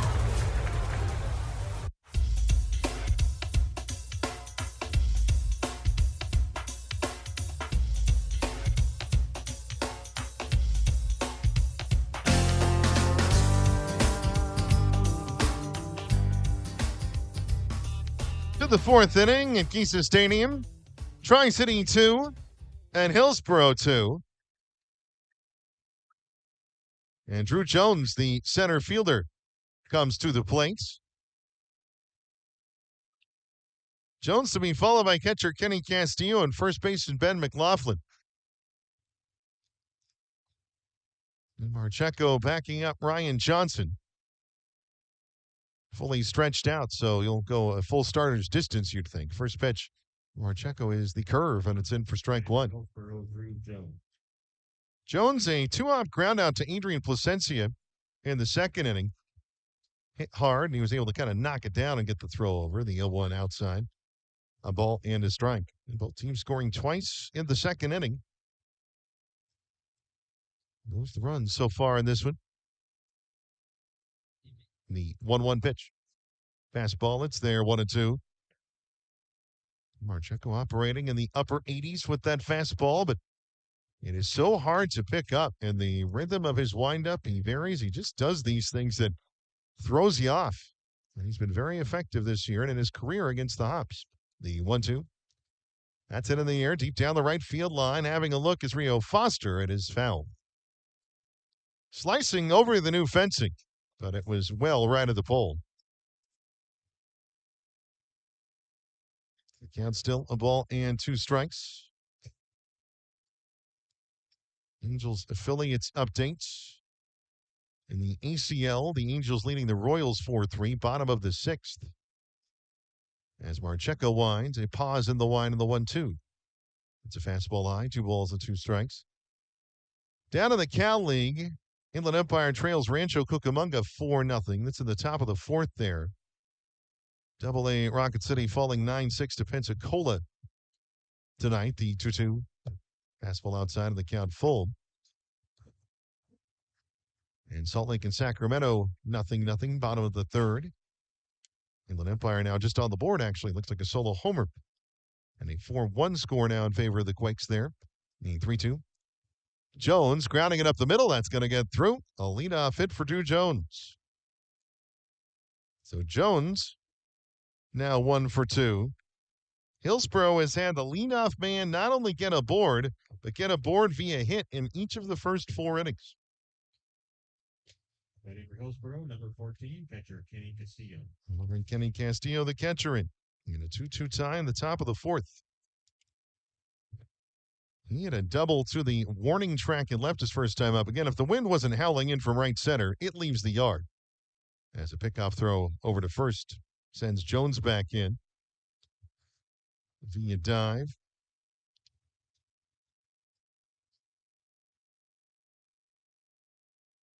Jones with 10 steals. He's only been caught once. The pitch to Castillo, a fastball high, 1 ball and no strikes. Of note, though, Peter Burns, when he faced Hillsboro, playing there in one game of that series, he caught 2 runners stealing in that game. The 1-0. Castillo, line drive hit to left on the screws, though. School a couple steps back, makes the catch for out number 1, and Jones retreats to first. That's hit well. A couple of times pulled well. And out of the board here in the 4th. Tri-City 2, Hillsboro 2. Runner at first for the first baseman, Ben McLaughlin. McLaughlin, an RBI double, his first time up. It was a line drive to center that Joe Redfield was preparing to play on a hop when the bounce went away from him. He didn't have a touch on it. And the play ruled a double. First pitch to McLaughlin. Change up outside, 1 ball and no strikes. And the parent club, the Los Angeles Angels, with the night off, making their way to Los Angeles County to take on the Dodgers in city proper. The 1-0.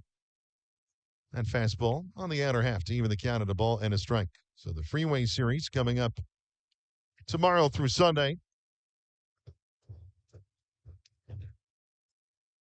Middle infield, a double play depth. Outfield playing somewhat shallow, slightly tilted the opposite way against McLaughlin, the 1-1. That's line foul into the netting on the third base side. On a hop to the Hops manager, Mark Reed. 1 ball and 2 strikes. It's pro 21-14. Coming into this contest, 7 above 500, leading the Northwest League. Spokane in second, 2 games back. Tri-City in third, 3.5 back, and an even 17-17. The 1-2. It's high. Fastball missing. 2 balls and 2 strikes. Lights are on here at Kisa, and they will take effect sooner than on a clearer day here in the Tri-Cities. Apparently there is rain in the forecast overnight. Hopefully it stays away for our ball game here.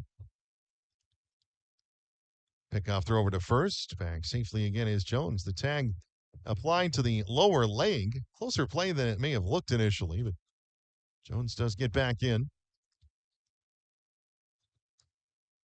Count even at 2 balls and 2 strikes. 1 out in the 4th. A 2-2 tie, the Dust Devils and Hops. The pitch. Line on a hop to short. Ortiz to second for 1 himself. Throws to first. It's an easy double play.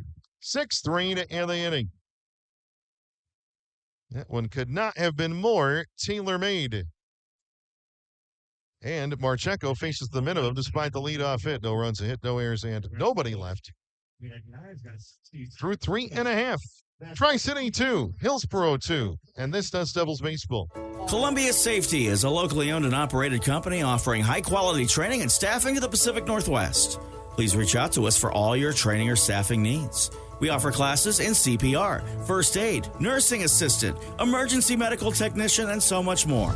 Columbia Safety is also your local leader in AED sales and service. Give us a call at 509-820-3883 or find us on the web at columbiasafety.net. This summer, we're going from minor league baseball to major fun. Whether you're just stopping by or looking for that Grand Slam getaway, Wyndham rewards everyone. Start earning points on your next qualified by Wyndham hotel stay and redeem them for minor league baseball tickets and experiences all summer long. Not a Wyndham Rewards member? Join for free at WyndhamRewards.com. Restrictions apply. Visit WyndhamRewards.com for more details.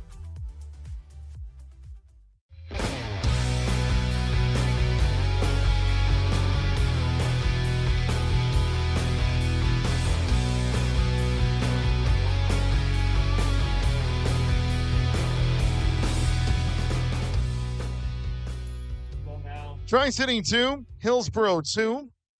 Bottom of the fourth inning coming shortly here at Gisa Stadium. It's Max Gig answering some questions. A little on-field interview from Eric the Peanut Guy. At Olivera, the third baseman, will lead things off for Tri-City in the home white, navy, and gold. It's Daniel Egan, who has had an interesting night on the mound for Hillsboro. So far, though, 2 runs, no hits. First pitch from Egan, a swing and a miss.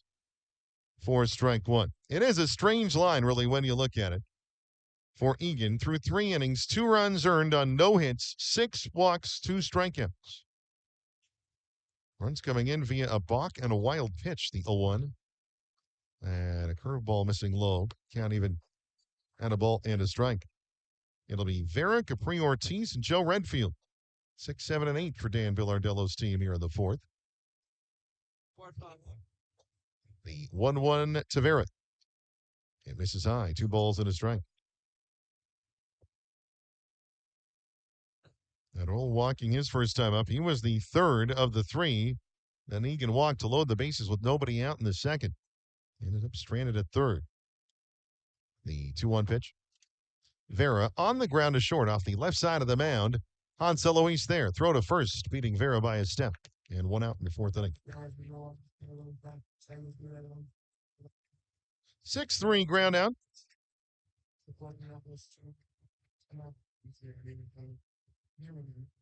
Vera 0 for 1 with that walk. And Capri Ortiz, the shortstop, stepping in. That's Devils 2, Hops 2. Bases empty, 1 out, bottom 4.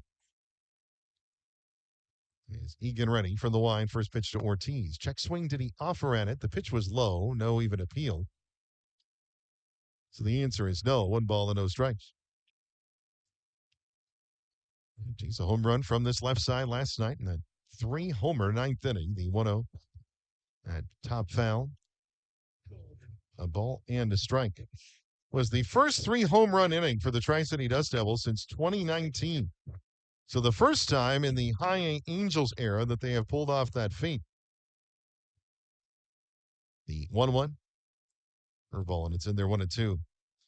July 28th, 2019, at Funko Field in Everett, Jordy Barley, Reynaldo Ilarraza, and Kelvin Melion going back-to-back-to-back in the 6th. The 1-2, low and outside, 2 balls and 2 strikes. All of those 3 in the San Diego Padres system at the time. Jordy Barley ended up with the Washington Nationals before he was ultimately released last year. The 2-2. Swing and a miss, strike 3. Caught on the fly. Sounded like dirt may have been involved. They threw down to first just to be sure, but the ruling was at the plate. At least that's what it seemed like anyway. So it is a strikeout for Daniel Egan. He's third of the game. Number 7, center fielder, Joe Redfield. 2 up and 2 down in the fourth. Tri-City 2, Hillsboro 2. And Joe Redfield, the center fielder, up. He struck out his first time. First pitch, a swing and a miss. And a slider dropping down. No balls and a strike. It looks like he has settled down a little bit after that rough second inning. The 0-1. That low check swing to the offer. Yes, he did, says Caleb George, 0-2. Ethan does have a 1-2-3 inning. That was in the first. He was 2/3 of the way to that in the third before issuing a pair of walks. Redfield taking his time out, trailing no balls and 2 strikes. Egan moves the glove, the 0-2. Fastball, it's there, strike 3. No complaint from Redfield. He watches it in on the outer half. So a pair of strikeouts for Egan. He's up to 4 on the night, and he pitches a 1-2-3 fourth. Zeros down the book column. We go to the 5th. The Dust Devils 2, the Hops 2. This is Dust Devils baseball. The Hampton Inn Suites Pasco Tri-Cities Hotel provides a home away from home retreat while you stay in Washington. Wake up to a free hot breakfast after a restful sleep on a clean and fresh Hampton bed. Plan your next adventure using the free Wi-Fi in your room or throughout the hotel, and unwind in their indoor saltwater pool and hot tub. They're close to the track center for meetings, concert, and sporting events. Visit Giesa Stadium to watch the Tri-City Dust Devils. For reservations, call 509-792-1660 or stop by 6826 Burden Boulevard in Pasco. Look, it's been a long winter. I don't need to tell you that. But the calendar's turned, things are warming up, and it's time to catch a Dust Devils game. Friday, May 16th, Polish Homes invites you to Giesa Stadium for school night with the Dust Devils. It's also a family feast featuring hot dogs, soft drinks, and more for only $2.50 each. The following night, Saturday, May 17th, will light up the sky above the Tribe with a magnificent post-game fireworks show. For tickets, head to the official site, DustDevilsBaseball.com. Dust Devils Baseball. It will blow you away. Come on.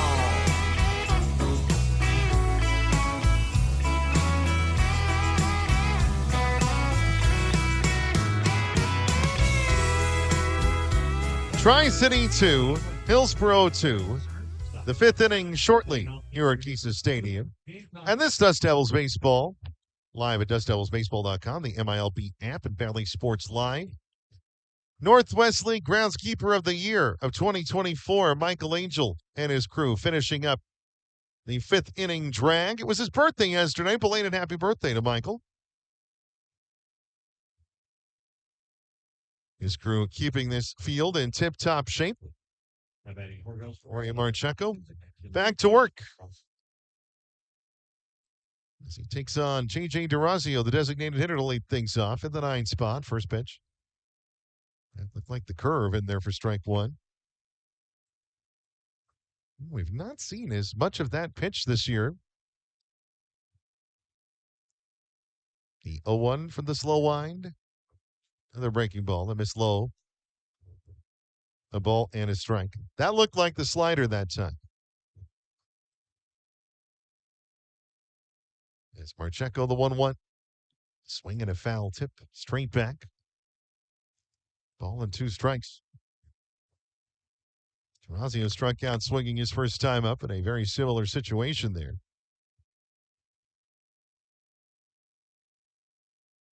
As he'll call time. Top of the order will loop back around as well. Anderson Rojas and Christopher Tureen scheduled, the third baseman and second baseman, respectively.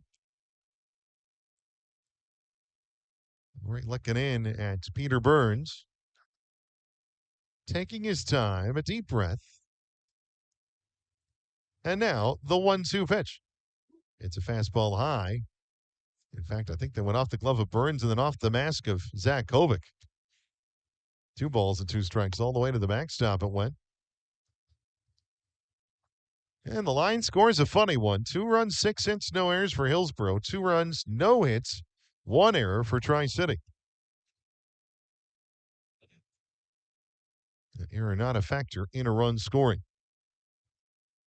The 2-2 pitch now to DeRazio. Swing and a miss at a fastball, strike 3.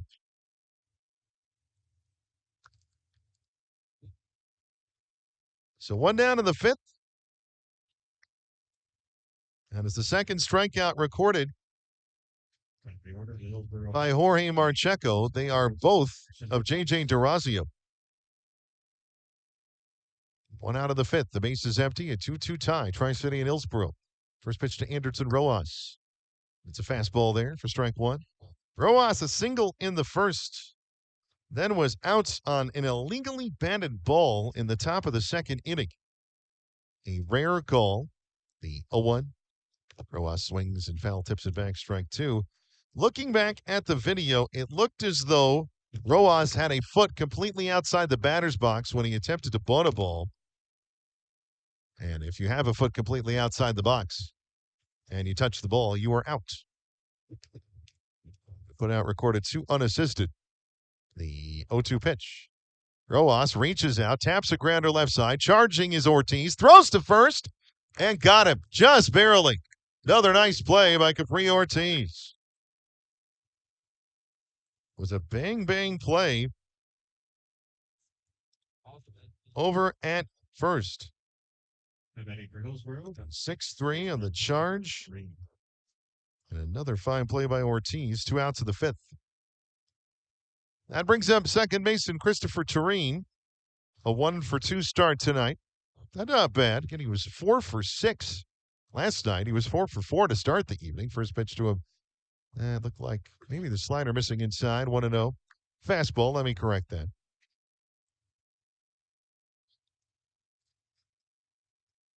Three singles and a triple in last night's game. The 1-0. That's hit sharply on a line. That's down and left. And Tureen is 2 for 3 in this one. A 2-out hit extends the inning.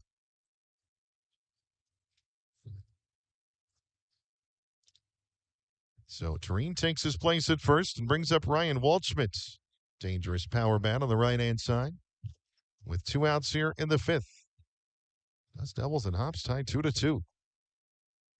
Waldschmidt so far 0 for 2 tonight. He has flown out to the left fielder Anthony School and grounded out to second. First pitch. A slider in there for strike one. Marcheco kind of came through on his landing strangely. It looks to be fine. Tureen over at first. Again, 5 steals, 2 attempts. 0-1. A change and a beauty in there, 0-2. That one fluttering back over after looking like it'd go outside, and Waldschmidt takes time out, down 2 strikes.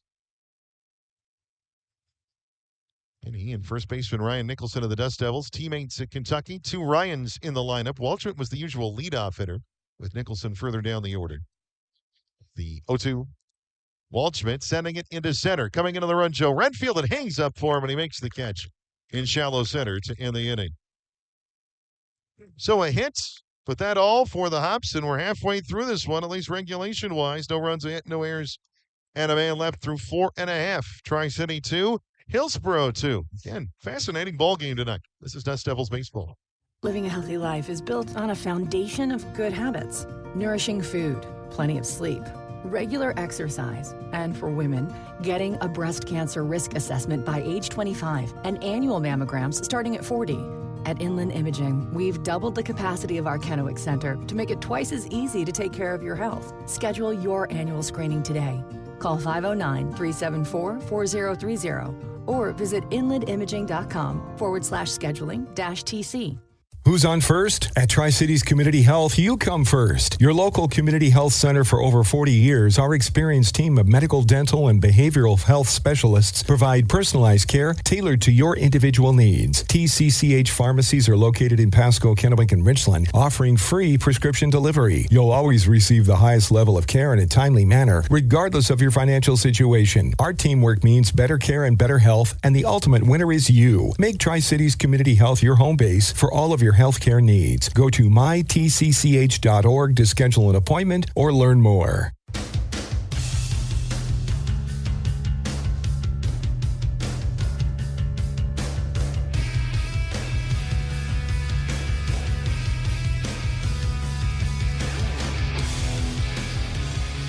Dust Devils 2, the Hops 2, bottom of the 5th inning, starting right now at Kisa Stadium with the catcher Peter Burns coming in on the left-hand side. Take on starter Daniel Egan, who begins his 5th inning of work. Again, it's been a long, strange journey for him to this spot, but all in all, another pretty solid outing against the Dust Devils. Peter Burns walked his first time up, then was caught stealing to end the 2nd inning. First pitch to Burns. Popped to the air, third base out of home plate, foul out of play, a strike 0-1. The fourth inning for Egan, much more like the first. Majority of strikeouts. I should say strikes. A couple of strikeouts for Egan in the fourth. 1-2-3 inning. The 0-1. Burns again a fly ball further down the left field line, but that will slice foul as well. And a bit of a chase for a possible souvenir down there. There are a few folks lined up for Dusty's Dash. Can already see him raring to go. That'll take place, of course, after the end of this bottom of the fifth. The 0-2. Burns pulls a grounder on a few hops to first. It goes underneath the glove of McLaughlin, but Tureen backing it up. A great play, and he throws to Egan for the out. So 4-1 is the put out. I don't know if McLaughlin touched it or not. If he did, it's 3-4-1. Didn't look like it. A great backup by Tureen. Very solid fundamentals. And the put out 4-1 at first for the first out of the fifth. That brings up Adrian Placencia. First pitch of the switch hitter on the left-hand side, low and inside, skipping to the backstop. 1 ball and no strikes. Really the only impediments to this being a scoreless outing for Daniel Egan are the walks. The only reason the Dust Devils have runs at the moment, the 1-0. That's just high. 2 balls and no strikes. You don't really have to look at it, on a granular level either. It's really straightforward. The walks putting extra runners on, a balk and a wild pitch, and those are the 2 Tri-City runs. Hillsboro doing it via back-to-back doubles in the top of the second, the 2-0. That fastball there for strike 1.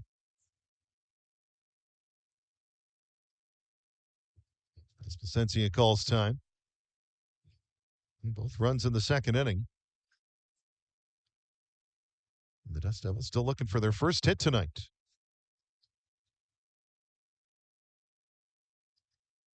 As Egan ready from the wind, the 2-1. Placencia takes it, top of the zone, strike 2. This ball maybe moving toward the outer half late, but it caught the zone and the count even now. Rio Foster on deck for the Dust Devils in the home white navy and gold. The 2-2 pitch. Swing and a miss, strike 3. Off speed. Placencia down on strikes, and a bit of a strut from Egan there. Certainly feeling a lot better spot here. With 2 outs in the fifth. There is action in the Hops bullpen. Liam Norris again throwing down the left field line. And Foster is a righty. It's a string of lefties after this, so almost wonder if this might be Egan's last batter, regardless of what happens. First pitch to Foster. It's a fastball high. 1 ball and no strikes. Tri-City 2, Hillsboro 2. The base is empty, 2 outs, bottom of the fifth inning. And the lights on and taking quick effect here with a cloudy and overcast sky tonight in Pasco, Kennewick, and Richland, the 1-0. A slider just missing high. 2 balls and no strikes. Foster is 0 for 2.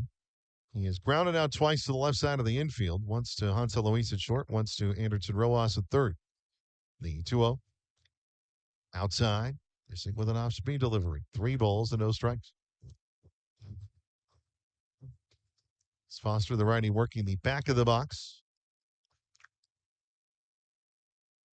Watching Egan just to see his rhythm and pace to be set. The 3-0. Swing and a miss at the fastball, 3-1.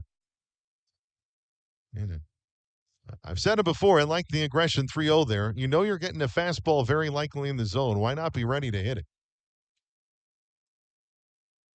3-1 now the count, and Egan home. That's low and outside, ball 4. So Foster gets the walk. He aboard for the first time tonight. And he heads to first with 2 outs in the fifth. That'll bring Anthony School to the plate, and it brings Mark Reed, the Hops manager, out of the dugout. So Egan looks like he will be an out shy, and the signal made now of getting through 5. So he cannot factor into this decision with the win. He can get a no decision. He still could get a loss with a responsible for Foster over at first, and Liam Norris on his way in. A pitching change with 2 outs in the bottom of the fifth inning, and again a runner at first. With the score, Tri-City 2, Hillsboro 2. More on Liam Norris shortly. This is Dust Devils Baseball.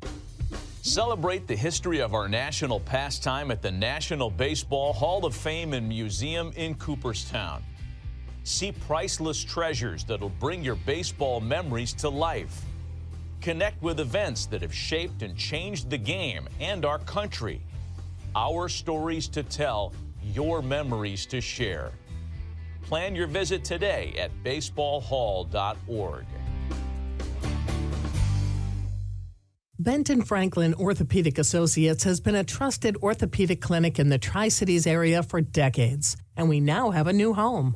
Visit our new office right behind the mall at 8200 West Gage Boulevard in Kennewick, where we offer comprehensive orthopedic care focused specifically on your needs.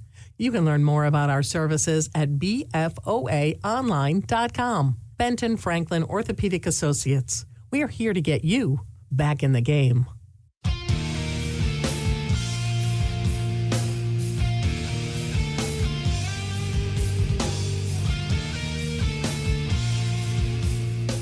Lefty Liam Norris on for the Hillsboro Hops with a runner at first, 2 outs, bottom of the 5th inning. With the score, Tri-City 2, Hillsboro 2.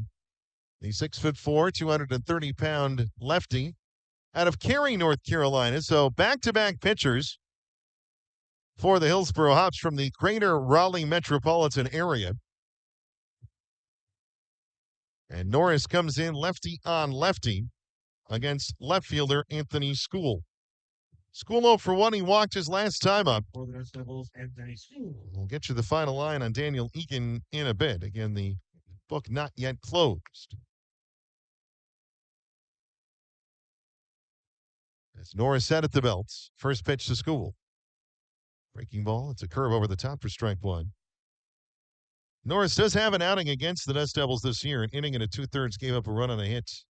2 walks and 5 strikeouts. That was at Hillsboro Ballpark back in April. The 0-1 pitch. School takes another curve. It's there again on the inner half, 0-2. Norris so far in the year, 1-0, 4.73 ERA. This is his 10th outing. More walks than strikeouts. That has been a theme kind of the first few games of this series for at least one or both sides. As Norris steps off.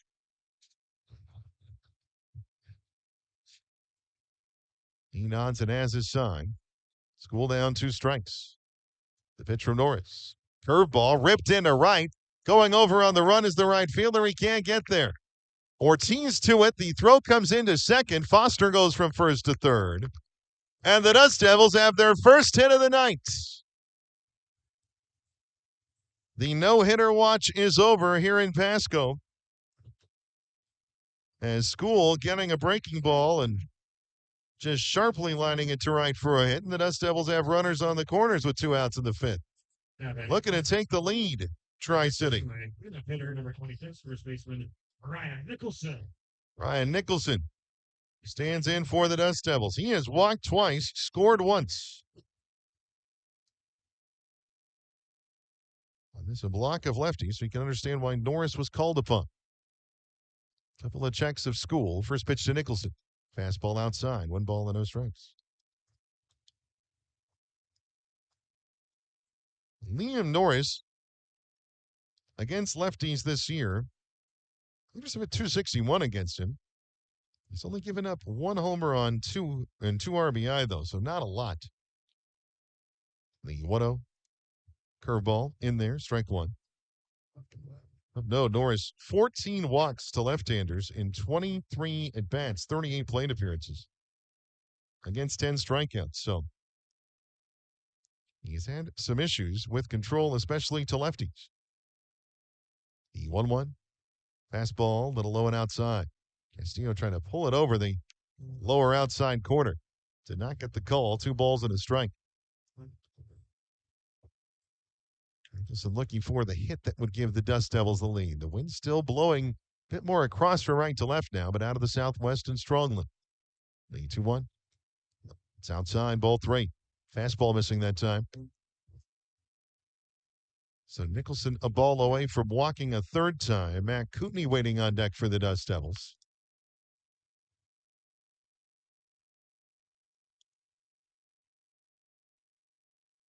As Norris brings the glove to the belt. The 3-1. And a swing and a miss. And an off-speed pitch dropping low and out of the zone. So the count full now. That'll put Anthony School in motion from first. Rio Foster at third, of course, will hold in position.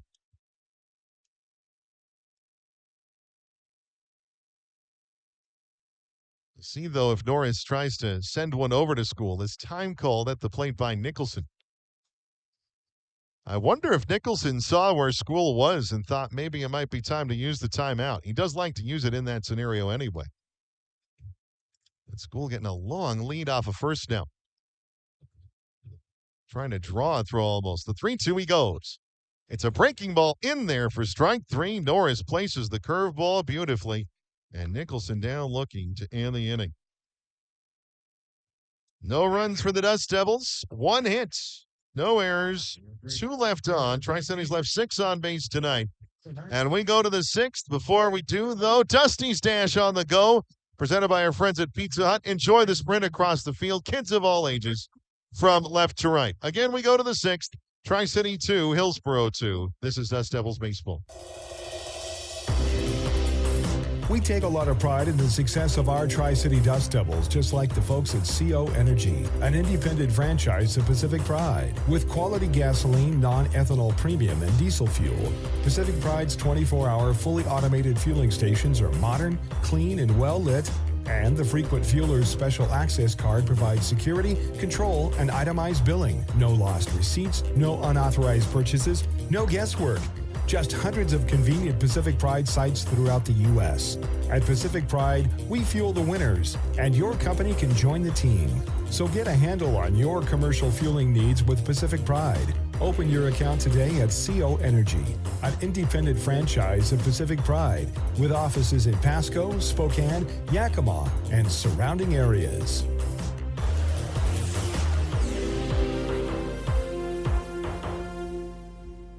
Call Abadan today for your business technology needs. From copiers to high-capacity print production, Abadan has you covered. Find out why they've served the Mid-Columbia since 1953. Call 509-946-2033. Abadan. Feel connected.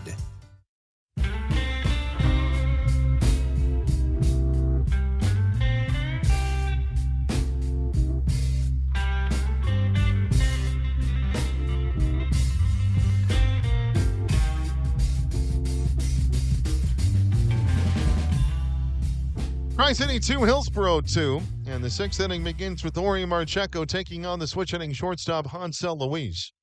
First pitch to Luis from Marcheco is in there for strike 1. This game officially to the bullpens now. As Daniel Eakin, the starter, will get a no decision in the contest. The 0-1. Luis softly up the middle on a hop. Placencia gets there, throws off balance, throw to first, not in time. That it was even close, a testament to the great effort by Placencia. But it's a leadoff hit for Hansel Luis. Placencia got to that on a hop, made a jump throw that Ryan Nicholson picked well on the short hop. Number 3 right fielder, Hale Ortiz. But Luis able to beat it with his very good speed. And the leadoff man aboard for Hillsboro. That's the 5th time in 6 innings tonight that the first man to bat has gotten a hit to start things off. Here's Hale Ortiz. First pitch to the right fielder. Hit deep down the left field line, but well fouled. Off property. Well in sight. No balls and a strike. Ortiz a single and a run scored in the 2nd. Then he was robbed by Capri Ortiz. It was Ortiz on Ortiz crime in the 3rd. Line drive caught by a diving Capri out at short. The 0-1 fouled away high in the air in the third base side. No balls and 2 strikes. Final line for Daniel Eakin, 4 2/3, 2 runs earned, no hits, 7 walks, 5 strikeouts. And again, a no decision. Marcheco nodding the 0-2. Foul back, we'll do it again. If Rio Foster had scored from 3rd in the 5th inning, Eakin would have been in line for the loss. But it is officially a no decision for both him and Tri-City starter Ryan Johnson making his minor league debut. Getting stretched out as a starter, an inning and a third, and again, a no decision. Throw over to first, back safely is Ansel Luis. Somebody you got to keep an eye on, one of the better base stealers in the Northwest League. He has stolen 3 bases off the Dust Devils this year so far, and a total of 12, been caught 4 times. The 0-2. Ortiz again, a pop-up, foul, third base side. That's going to go into the general admission seats. And I think it's going to be an easy souvenir for a young fan there, and it is. Again, no balls and 2 strikes to Anel Ortiz. Drew Jones on deck for the Hops in their navy light blue and white jersey, gray road pants. And the 0-2 pitch. It's fouled in the air, deep down the left field line, out of play. So these have taken a similar theme, some further down than others, but foul offs to the third base side. Dust Devils and Hops played a 3-2 game on Tuesday. It's 2-2 here in the 6th in this one. The 0-2. That fouled at the plate.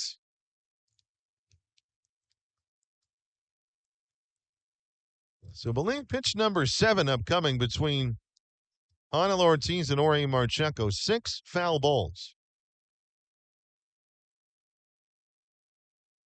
Again, Luis with good speed at first, so Jorge Marcheco has to keep an eye on him. There's action in the Tri-City pen as well. The pitch. It's low and inside, and it gets away from Peter Burns. Luis will take second, round it, and then stop. As that one got away.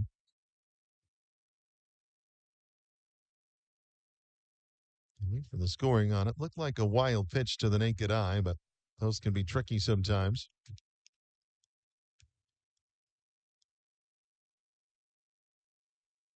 Marcheco set. Checking Luis at second now, the 1-2. And a changeup hit into center, and it's going to get down. Mark Reed giving the wave to Luis. Redfield's throw comes to second, and Luis scores the go-ahead run. Not sure what happened there. As that throw you'd think should have come to the plate, it did not. Luis scores, and it's 3-2 Hillsboro. Back-to-back hits. Anel Ortiz, a 2-for-3 night. And he grabs an RBI, again to give the Hops the lead. For Hillsboro, number 4, center fielder Drew Jones. Drew Jones to the plate with nobody out. Believe it is righty Sam Ryan getting loose down the right field line for the Dust Devils. First pitch to Jones. Fastball.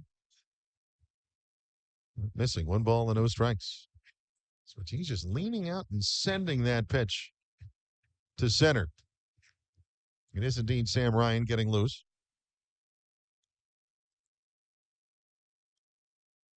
Well, no pitch now. Swing and a miss. Looked like the slider, and the count even had a ball and a strike. So it was a wild pitch by Jorge Marcheco, and a costly one at that. As it allows Luis to get into scoring position and then score on the Ortiz hit. The 1-1. Fastball in there, 1-2. Jorge Marcheco has thrown 61 pitches, 44 strikes. He's got this game from the 2nd to the 6th. And Bill Ardello, I think he wanted to get his bullpen arm some action tonight. The 1-2. Swing and a foul tip into the glove of Peter Burns, strike 3. So the off-speed pitch getting Marcheco a strikeout, and it also brings Dan Bilardello out of the dugout. The 3rd strikeout of the night for Marcheco will end his evening, and Sam Ryan will be called upon to take it from here. So a pitching change with 1 out in the top of the 6th inning, and the score Hillsboro 3, Tri-City 2, runner at first. And more on Sam Ryan when we come back here at DustDevilsBaseball.com, the MILB app, and of course, as well, watching always for free in the MILB zone of Valley Sports Lawn. Living a healthy life is built on a foundation of good habits. Nourishing food, plenty of sleep, regular exercise, and for women, getting a breast cancer risk assessment by age 25 and annual mammograms starting at 40. At Inland Imaging, we've doubled the capacity of our Kennewick Center to make it twice as easy to take care of your health. Schedule your annual screening today. Call 509-374-4030 or visit inlandimaging.com/scheduling-TC. The Hampton Inn Suites Pasco Tri-Cities Hotel provides a home away from home retreat while you stay in Washington. Wake up to a free hot breakfast after a restful sleep on a clean and fresh Hampton bed. Plan your next adventure using the free Wi-Fi in your room or throughout the hotel, and unwind in their indoor saltwater pool and hot tub. They're close to the track center for meetings, concert, and sporting events. Visit Giesa Stadium to watch the Tri-City Dust Devils. For reservations, call 509-792-1660 or stop by 6826 Burden Boulevard in Pasco.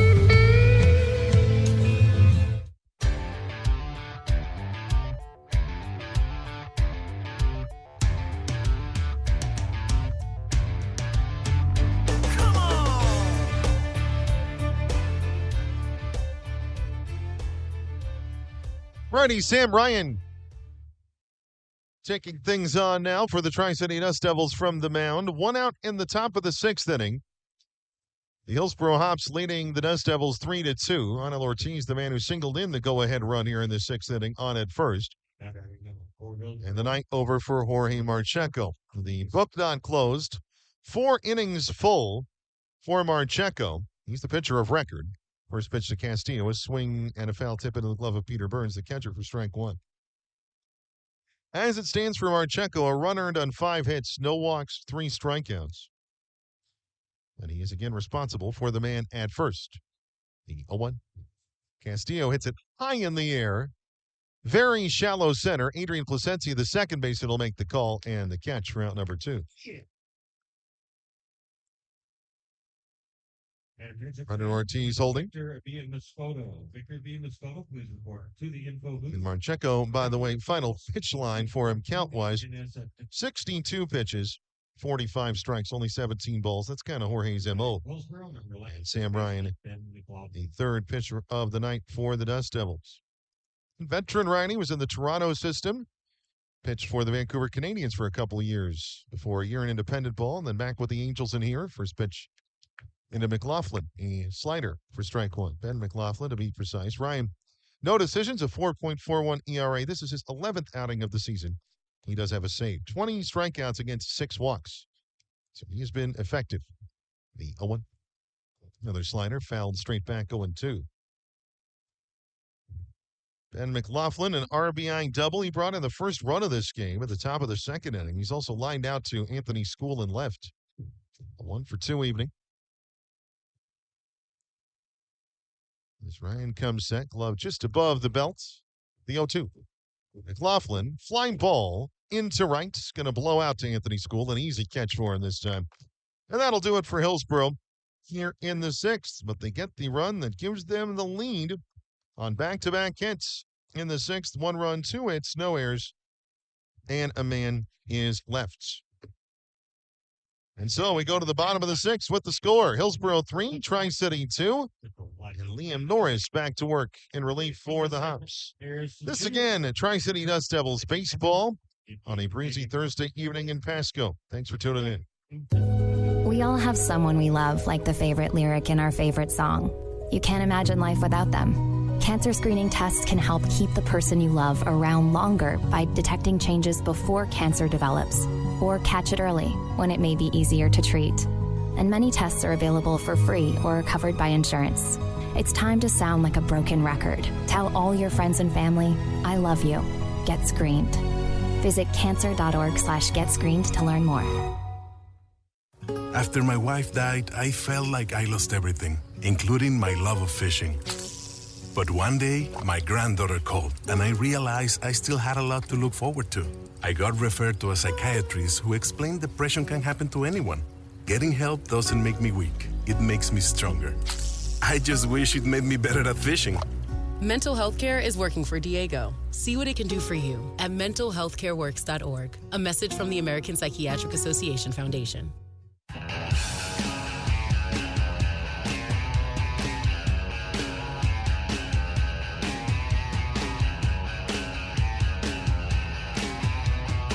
Hops 3, Dust Devils 2 our score. As we start the bottom of the 6th inning at Kisa Stadium on this Thursday night, the 15th of May, 2025. Designated hitter Matt Cooney will be the leadoff man, with third baseman Adol Vera and shortstop Capri Ortiz to follow. And Tri-City's home white, navy, and gold, a white jersey and pant, sweeping Dust Devils script across the front in navy. That and the numbers trimmed in gold, front and back. Lefty on lefty, Norris home to Kootenai. Fastball, swing and a miss, strike one. Liam Norris coming in the bottom of the 5th and getting Ryan Nicholson looking with runners on the corners. And keeping the game tied at the time, and then the Hops taking the lead at the top of the 6th. The 0-1. Had a fastball low. A ball and a strike. 3 runs, 9 hits, no errors for Hillsboro. For Tri-City, 2 runs, 1 hit, 1 error. The 1-1 pitch. That one at the knees. Fastball, strike 2.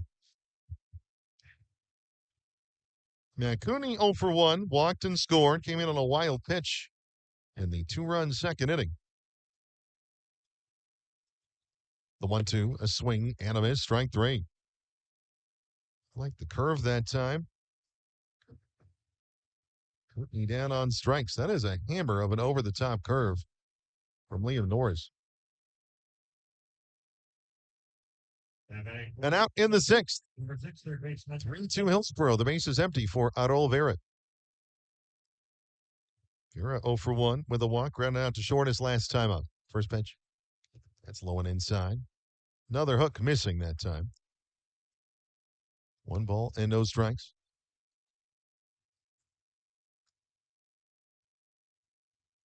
Vera reached third in that second inning. The 1-0. There was the curve, that time in there. A ball and a strike.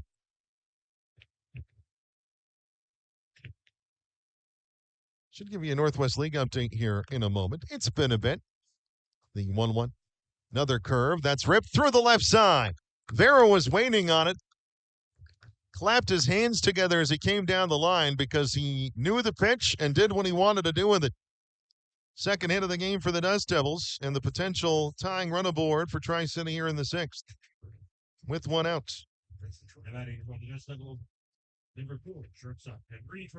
Brings Capri Ortiz to the plate. So far 0 for 2 tonight.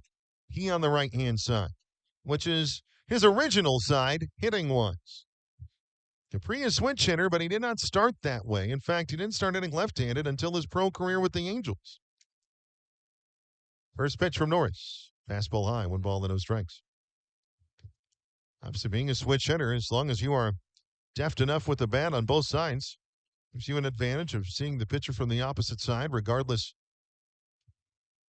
of the manner in which they come to the plate or come to the plate. The pitch. Curve high.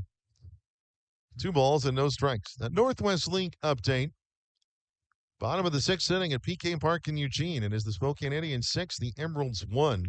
Top of the 5th at Rogers Field and Happy Valley Stadium in Vancouver. The Everett Aqua Sox and the Vancouver Canadians in a 1-1 tie. The 2-0. Ortiz swings and misses. Fastball getting past. And the proverbial hitters count. 2 balls and a strike. Tomorrow night, again, a 6:30 first pitch. The Dust Devils pregame show on the air at 6:10. Or the ones and zeros would call the air. The 2-1. Swing and a miss. Another heater pass. 2-2. It will be Austin Gordon tomorrow night for the Dust Devils. He was believed originally scheduled to start this game tonight. But in fact, the rotation apparently was that he would go tomorrow night. And so he will take on righty John West of the Hillsboro Hops. Collegiate teammate of Max Gig and Peter Burns at Boston College. The 2-2. Fastball foul tipped into the glove of Castillo. Strike 3. So after Norris got behind with the breaking ball, he just started firing fastballs in, and Ortiz unable to handle it. Down on strikes for the second out of the inning. Hops 3, Dust Devils 2. Adol Vera at first, and we're going to see a pinch hitter here. As Joe Redfield out of the game, Randy DeJesus will step in for the Dust Devils. So DeJesus a little bit over a half game off. And now the power bat on the right-hand side takes over. First pitch to Jesus.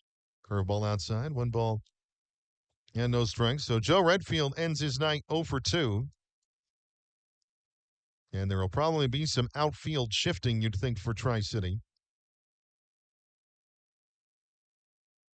Get you to Jesus' stats in a moment as Norris throws over to first. Back safely is Arol Vera. Vera, by the way, 2 steals has not been caught this year. Randy DeJesus on the year at .228 average in 31 games. Couple homers, 11 RBI, and 4 doubles.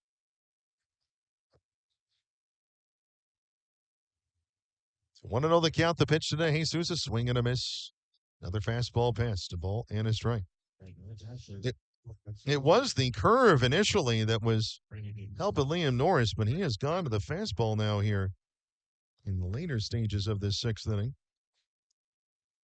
Would think DeJesus would head to right, Foster over to left, and School to center. Would think that'll be the shifting that happens when we start the 7th, but I'm not the manager, just in case you wondered. The 1-1 fastball just inside, 2 balls and a strike.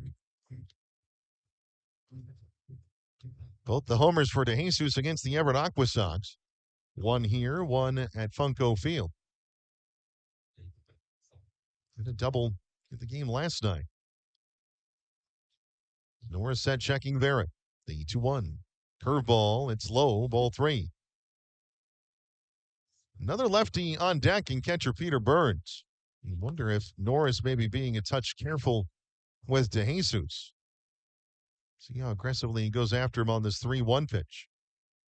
As the lights now in full effect here at Giesa Stadium. The 3-1. And a breaking ball popped in the air. First base side, high in the air behind home plate. Going over Castillo and McLaughlin. It'll land foul in the seats or on the concourse and bounce around the lower boxes. And so the count full. That's going to put Arol Vera into motion.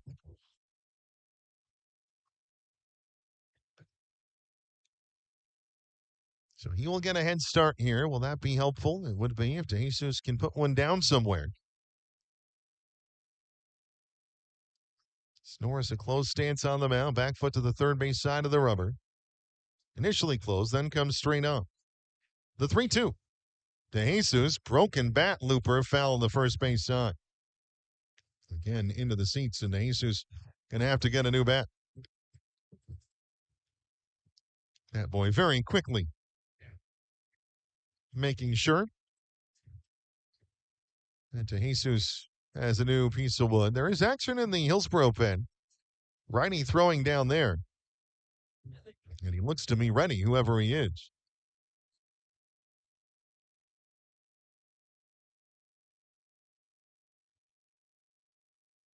As Norris again comes set, full count. Farrell will go. The pitch. Low and inside, ball 4. Arol had to wait until Norris made his move to the plate. There's a walk to DeJesus. And that'll bring up Peter Burns. With runners at first and second, the potential tying run at second, the potential go-ahead run at first. Before that happens, though, Tyler Mark, the Hillsboro pitching coach, again out to the mound.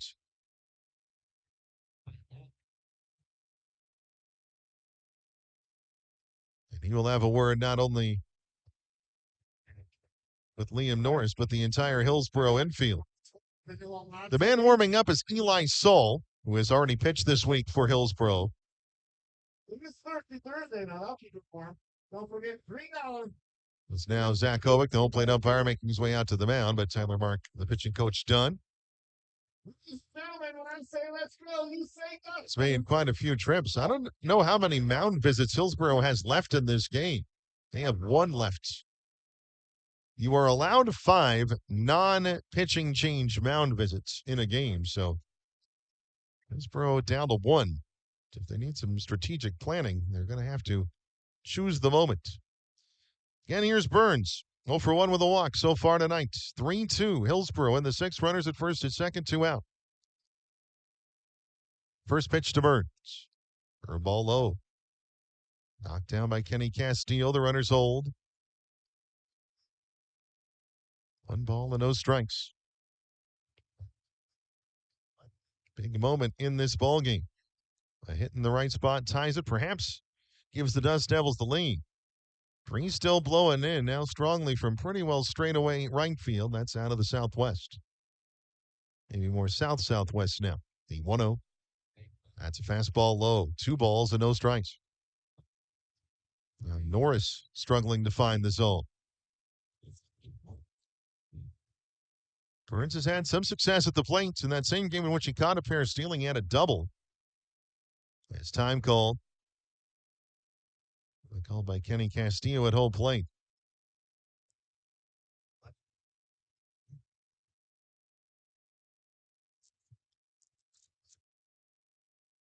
It's the lefty comes set. Again, checking Adol Vera at second.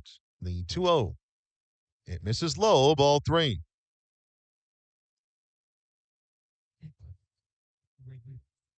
So Burns way out in front now. In danger of loading the bases. Adrian Placencia waiting on deck. A switch hitter currently geared for a right-handed appearance. The 3-0. That's low. It's a 4-pitch walk to Burns. Second free pass taken by him tonight, and the bases are loaded for the Dust Devils.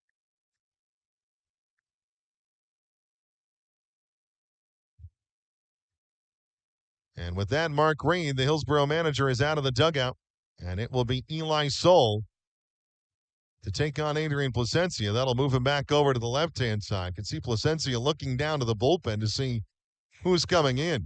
He's going to have to switch helmets and put the shin guard on the opposite side. As again, Norris done and Saul coming in. Bases loaded, 2 outs, bottom of the 6th inning. Hillsboro 3, Tri-City 2 the score. This is Dust Devils baseball. Look, it's been a long winter. I don't need to tell you that. But the calendar's turned, things are warming up, and it's time to catch a Dust Devils game. Friday, May 16th, Polish Homes invites you to Geisa Stadium for school night with the Dust Devils. It's also a family feast featuring hot dogs, soft drinks, and more for only $2.50 each. The following night, Saturday, May 17th, will light up the sky above the Tribe with a magnificent post-game fireworks show. For tickets, head to the official site, dustdevilsbaseball.com. Dust Devils Baseball. It will blow you away. The Hampton Inn Suites Pasco Tri-Cities Hotel provides a home away from home retreat while you stay in Washington. Wake up to a free hot breakfast after a restful sleep on a clean and fresh Hampton bed. Plan your next adventure using the free Wi-Fi in your room or throughout the hotel, and unwind in their indoor saltwater pool and hot tub. They're close to the track center for meetings, concert, and sporting events. Visit Geisa Stadium to watch the Tri-City Dust Devils. For reservations, call 509-792-1660 or stop by 6826 Burden Boulevard in Pasco.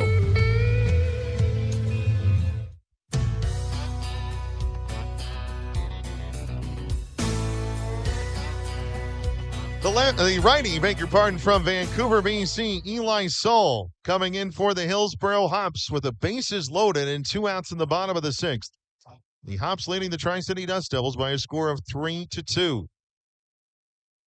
Liam Norris ends up going a full inning, but is responsible for the 3 men aboard here. And Saul looking to get a big outs. Adrian Placencia looking for a big hit. And Norris's line, of course, not final with the 3 runners aboard. As it stands, no runs, 2 hits, 2 walks, 3 strikeouts. Here is Placencia on the left-hand side with the bases loaded. Adol Vera at third, Randy DeJesus at second, Peter Burns at first. First pitch from Saul. Fastball inside corner, a called strike 1. Placencia is 0 for 3. He's flown out to center, grounded out to first, and struck out swinging. Eli Soul in 3 appearances has not allowed a run or a hit to the Dust Devils in 3 2/3 the pitch. And a slider just missing outside, a ball and a strike. Soul overall in the year 1-2, a 1.89 ERA in 12 outings, 19 innings pitched, just 4 earned runs, 7 in total, and 13 hits. Northwest League hitters have hit 197 against him. The 1-1. Placencia takes it outside, 2 balls and a strike. The Sacramento State Hornet baseball alum wide there. Huge moment in this game. Saul comes set, tapping his toe in the stretch. The 2-1. Breaking ball hit on the ground, right side. Diving attempt. It gets underneath Tureen and into right. Vera scores. Throw to the plate. Cut off to Jesusen as well. Tri-City leads at 4-3. Placencia comes up big. A 2-run single. And Tri-City in front. A sliding effort at it by the second baseman, Christopher Tureen, and it just squeaked underneath him. If he'd been able to keep it nearby, 1 run would have scored and it would have been tied. Instead, 2 are in, and not only that, Peter Burns made it from first to third on the play. So another potential run 90 feet away. The Dust Devils have the lead. They're first of the night.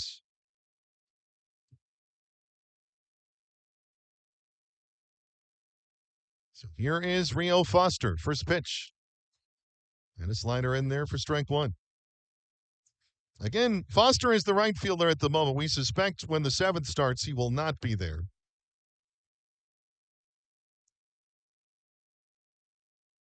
He will switch over to left, the 0-2.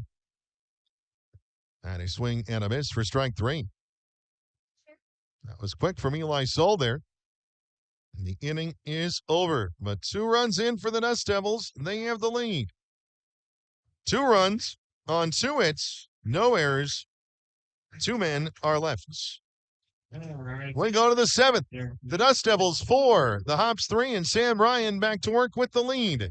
You're tuned into Dust Devils Baseball. Who's on first? At Tri-Cities Community Health, you come first. Your local community health center for over 40 years, our experienced team of medical, dental, and behavioral health specialists provide personalized care tailored to your individual needs. TCCH pharmacies are located in Pasco, Kennewick, and Richland, offering free prescription delivery. You'll always receive the highest level of care in a timely manner, regardless of your financial situation. Our teamwork means better care and better health, and the ultimate winner is you. Make Tri-Cities Community Health your home base for all of your health care needs. Go to mytcch.org to schedule an appointment or learn more. Living a healthy life is built on a foundation of good habits. Nourishing food, plenty of sleep, regular exercise, and for women, getting a breast cancer risk assessment by age 25 and annual mammograms starting at 40. At Inland Imaging, we've doubled the capacity of our Kennewick Center to make it twice as easy to take care of your health. Schedule your annual screening today. Call 509-374-4030 or visit inlandimaging.com/scheduling-TC.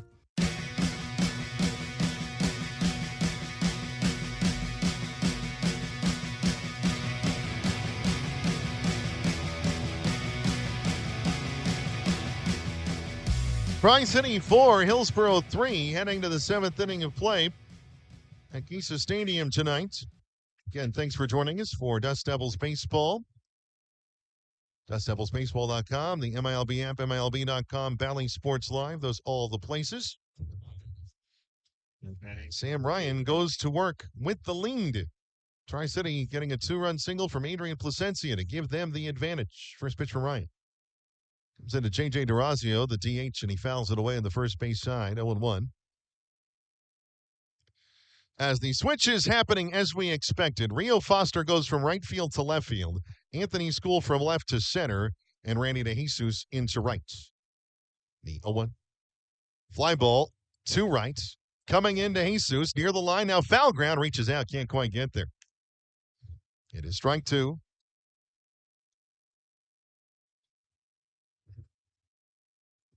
We do have tonight's attendance puzzle. We will pass that along here as well in a bit.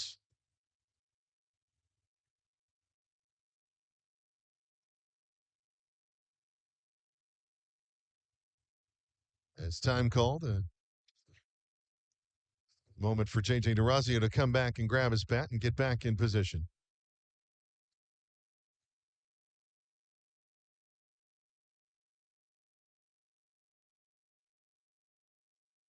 As Ryan ready the 0-2. Check swing foul into the netting first base side. We'll do it again with 2 strikes.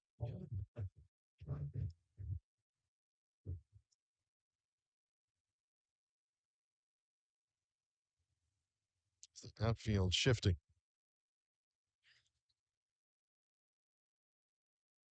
DeRazio taking a moment now. He's had some experience in this league. Was the primary catcher for the Hops in 2023.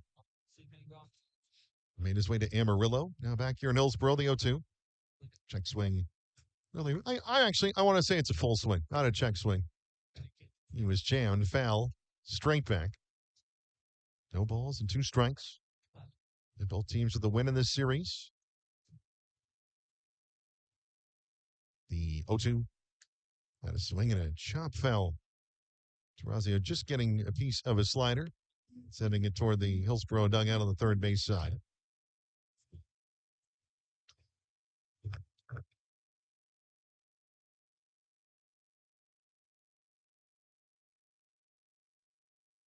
It's Ryan steady.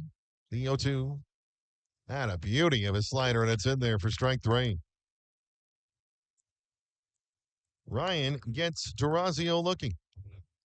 1 out in the 7th.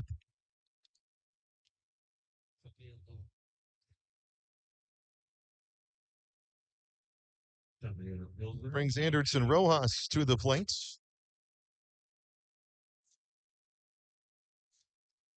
First pitch to him popped in the air. Third base side, foul and out of play.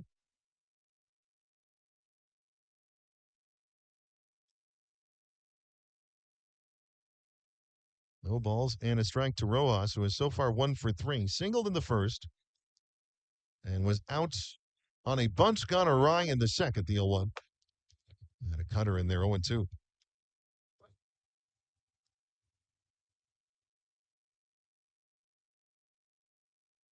Bunt going awry because Rojas had a foot outside the batter's box when he struck it.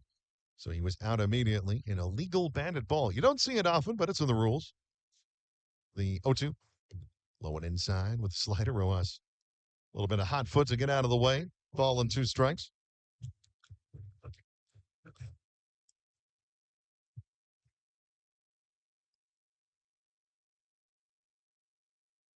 As time called, Peter Burns readjusting momentarily there, getting his footing right.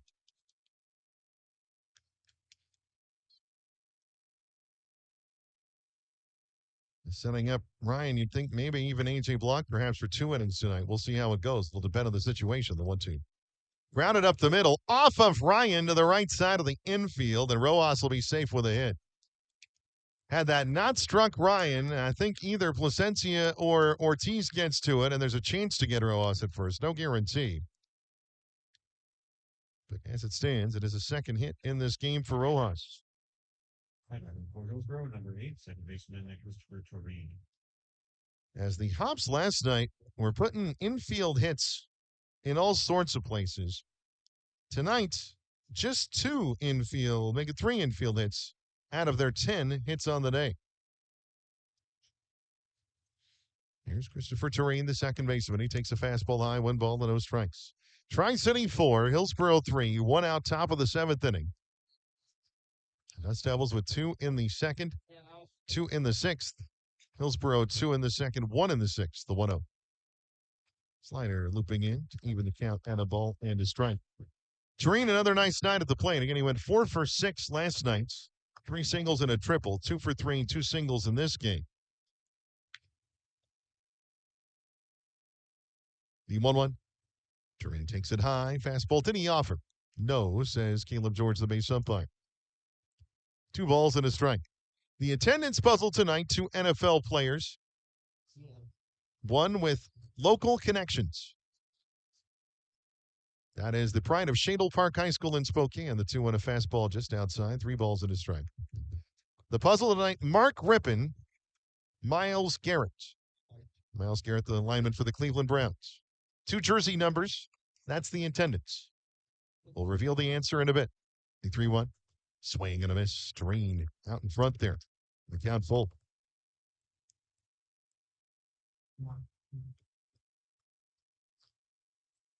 As he takes a loop outside the box, and A.J. Block, the left-hand closer for the Dust Devils, now beginning to throw. He has gone longer than 2 innings in a game this year. The full count pitch. Fouled away. First base side. The official attendance tonight, 1,195 here in Kisa Stadium. Mark Rippon wearing the number 11 in his time with Washington, the now Commanders, but of course Rippon, a great quarterback at Washington State University. And Myles Garrett wearing the jersey 95 for the Cleveland Browns. The 3-2. Ryan fastball, strike 3. Terene thought it might be ball 4. Instead, he's headed back to the dugout. 2 outs here in the 7th.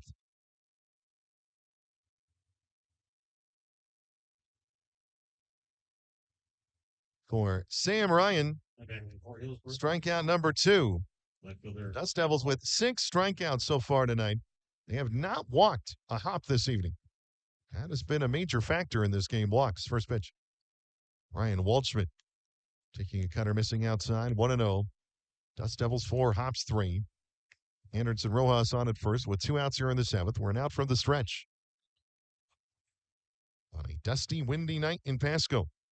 On brand. The 1-0. Slider low, 2 balls and no strikes. The only part that's not on brand, it is cool feeling. The ambient air temperature was 68 at first pitch. I can tell you it did not feel 68 at first pitch, and it has only gotten cooler. The 2-0. That fastball high, 3 balls and no strikes. You have a switch hitter in Hansel Luis waiting on deck and a lefty Anel Ortiz behind it. Possible that Sam Ryan is working on his last batter here. The 3-0. It's a 4-pitch walk to Waldschmidt. Fastball misses high. That is the first walk of the night by the Dust Devils. And with that, Dan Billardello is out of the dugout. He is going to make the call to the pen, it would seem.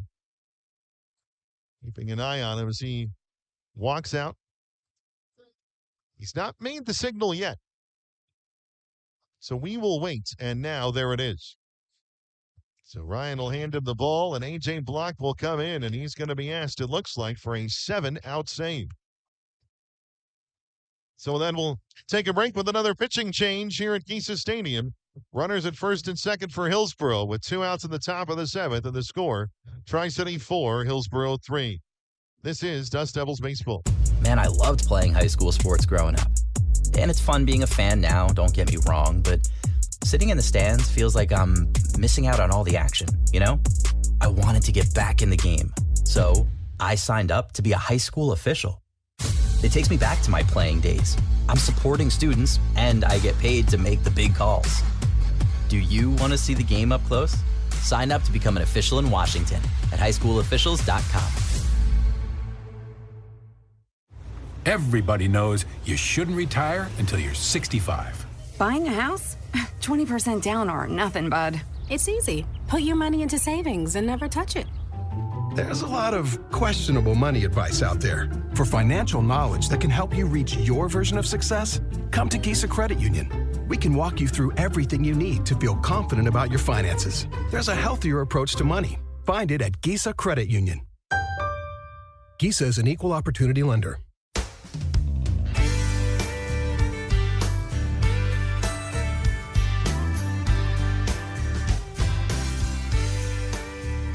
The lefty from Bellevue, the Washington State Cougar, A.J. Block on the mound for the Tri-City Dust Devils with 2 outs in the top of the 7th inning.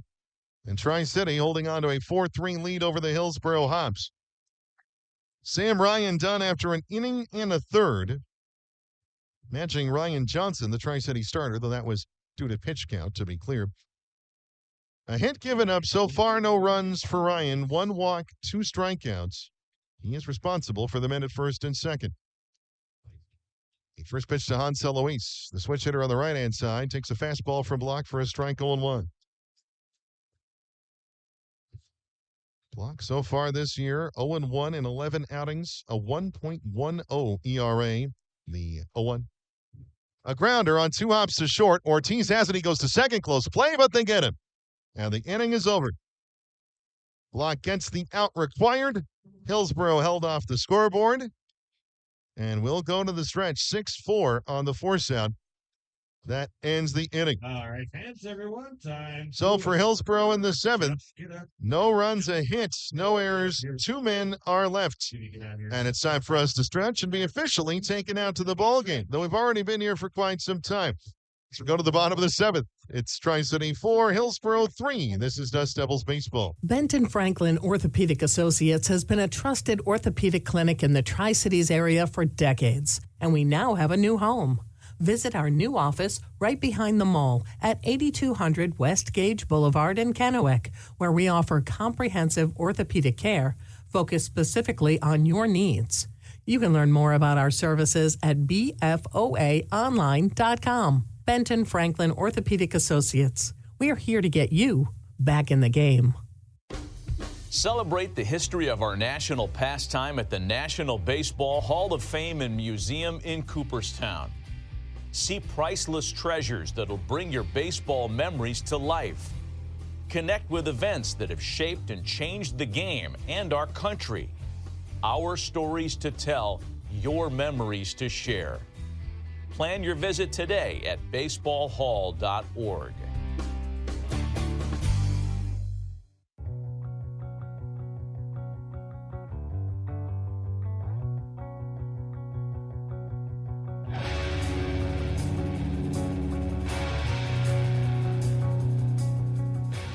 We have officially stretched and been taken out to the ball game at Geisa Stadium with the score. The Tri-City Dust Devils 4, the Hillsboro Hops 3 as we start the bottom of the seventh inning. With the now center fielder, Anthony School. For the Tri-City Dust Devils, number 1, center fielder Anthony School. Stepping to the plate, 3, 4, and 5 for the Dust Devils, Ryan Nicholson and Matt Cooney. 3 lefties against the righty Eli Soul. First pitch. School swings and misses. Saul getting a fastball by 0-1. It is not an over-the-top motion for Saul. It's not fully sidearm either. I guess it's a 3/4 arm slot. A little difficult to pick up. And Saul, big guy, 6'5" on the mound. The 0-1 had a sinker catching the lower inside corner, 0-2. And Anthony School visibly disagreed. Umpires will always leave you a little room to show your thoughts on the call. The 0-2 outside. 1 ball and 2 strikes.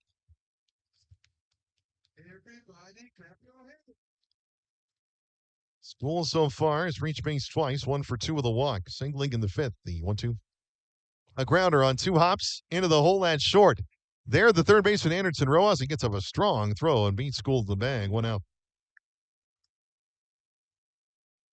So 5-3, more towards shorts. The Hillsboro infield shifted a bit with School at the plate.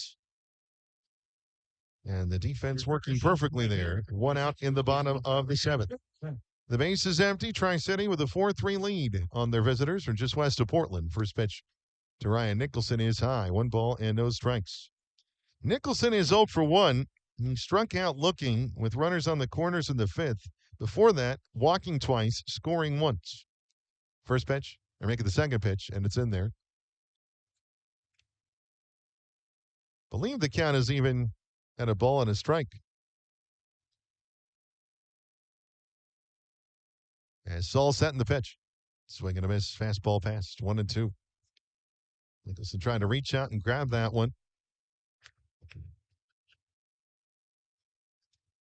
The Horse Heaven Hills starting to disappear from sight. The 1-2. That is at the upper region past the strike zone. 2-2.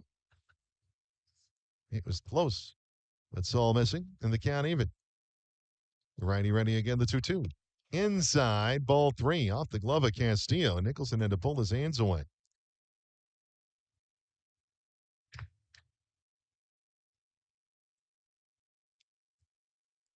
And power bats here between School, Nicholson, and Kootenai. Good number of homers for this Dust Devil team. As time called, Nicholson calls it in the full count. Ryan believes if you got a timeout, you may as well use it. 3-2, let's make the call. Let's take a break. Full count pitch. Taken at the knees, strike 3. Nicholson down looking a second time in a row. 2 outs for the Dust Devils in the 7th.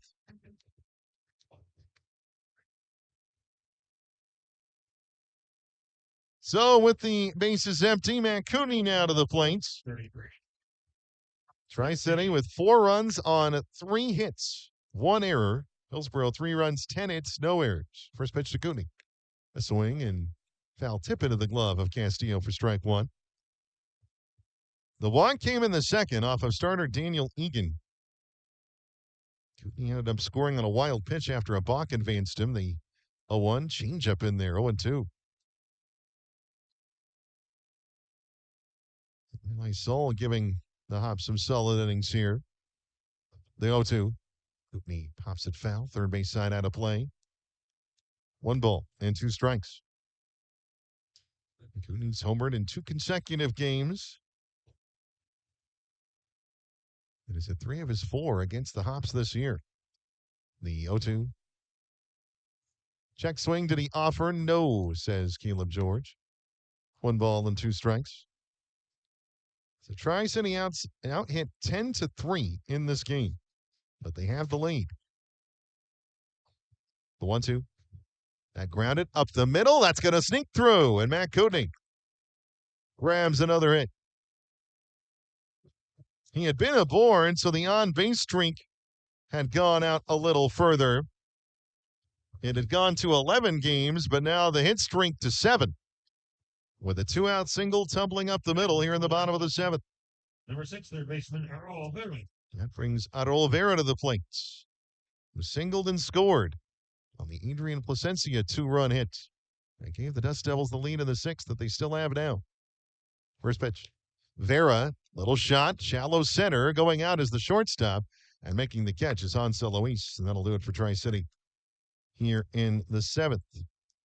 No runs, a hit, no errors, and a man left. Tri-City so far tonight has left 9 on base. They have 4 in, though, and that's more than Hillsboro does as we go to the 8th with the score. Tri-City 4, Hillsboro 3, and this Dust Devils baseball. Call Abadan today for your business technology needs. From copiers to high-capacity print production, Abadan has you covered. Find out why they've served the Mid-Columbia since 1953. Call 509-946-2033. Abadan. Feel connected. We take a lot of pride in the success of our Tri-City Dust Devils, just like the folks at CO Energy, an independent franchise of Pacific Pride. With quality gasoline, non-ethanol premium, and diesel fuel, Pacific Pride's 24-hour fully automated fueling stations are modern, clean, and well-lit, and the frequent fueler's special access card provides security, control, and itemized billing. No lost receipts, no unauthorized purchases, no guesswork. Just hundreds of convenient Pacific Pride sites throughout the U.S. At Pacific Pride, we fuel the winners, and your company can join the team. So get a handle on your commercial fueling needs with Pacific Pride. Open your account today at CO Energy, an independent franchise of Pacific Pride, with offices in Pasco, Spokane, Yakima, and surrounding areas.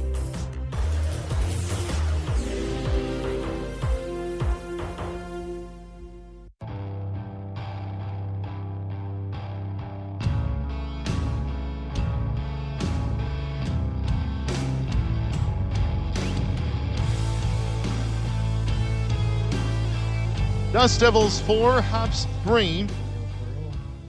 As we start the 8th inning here at Gisa Stadium. E.J. Block working lefty on lefty against the right fielder Angel Ortiz. First pitch from Block. Grounded on 3 ops to second. Adrian Placencia there. Throw on the money to first. 1 pitch, 1 out in the 8th. Angel Ortiz has had a good night at the plate, even with the ground out there. 2 for 4 with an RBI and a run scored. The Dust Devils now have the Hops down to their last 5 outs, leading by a run. Here's Drew Jones, first pitch to the center fielder. It's the kind of more over-the-top breaking ball. A strike as Block can not only do that, but also sweep it across the 0-1. That slider or cutter just missing away. Count even a ball and a strike. Jones, a single to left center in the 4th. He's otherwise grounded out and struck out. 1 for 3 on the evening. The 1-1. Fastball grounded up the middle. Placencia ready for it. Throws it on 2 hops to first in time. As Placencia getting to it quickly and then skipping the throw to Ryan Nicholson, and he handled it from there. 2 ground outs to second, 2 outs in the 8th for the Hops. And then in Hillsboro, number 14, catcher Kenny Castillo. That brings Kenny Castillo to the plate. Guy who's shown power tonight. He's 1 for 3, but one of them should have been a homer, really, as he takes a fastball for a strike 0-1. But the wind blowing more in. He had a high fly ball to deep left field that landed on the warning track and left for a double. But in more neutral conditions, it's way out of here. The 0-1. Swing and a miss, strike two. Slider broke in on the hands. Castillo well over top. His block is ready, and Castillo now will call time. And as he calls time, A.J. Block just standing on the rubber, peering over the edge of his glove, menacingly, as closers often do. He's a nice guy, though, I promise you. The 0-2. Got a swing and a miss at a sinker, strike three. Castillo tagged out at the plate by Peter Burns, and it's a 1-2-3 eighth inning for A.J. Block. Zeros down the book column, and we go bottom eight with Tri-City looking for insurance. The score, the Dust Devils 4, the Hops 3, and you are taking in Dust Devils baseball. Most women will never experience breast cancer, but for the 1 in 8 who does, early detection can mean the difference between life and death. Catching cancer early means more options while the disease is easier to treat and cure. If you're a woman over 40, you can schedule your annual exam yourself. It's easy. Just call Inland Imaging at 509-374-4030. Don't put it off. Call to schedule your screening mammogram today. Now. We tend not to think about now. We dream about tomorrow, relive yesterday. But right now in front of us is victory over cancer. Right now, cancer research funded by the V Foundation is leading to better treatments and saving lives. Victory over cancer is there for the taking by you, because today's cancer research is tomorrow's victory. Learn more at v.org. Don't give up. Don't ever give up.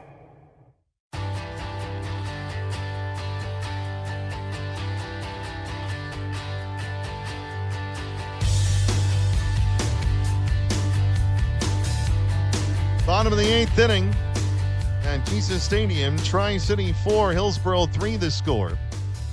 And new right-hander Sam Knowlton taking over for the Hops.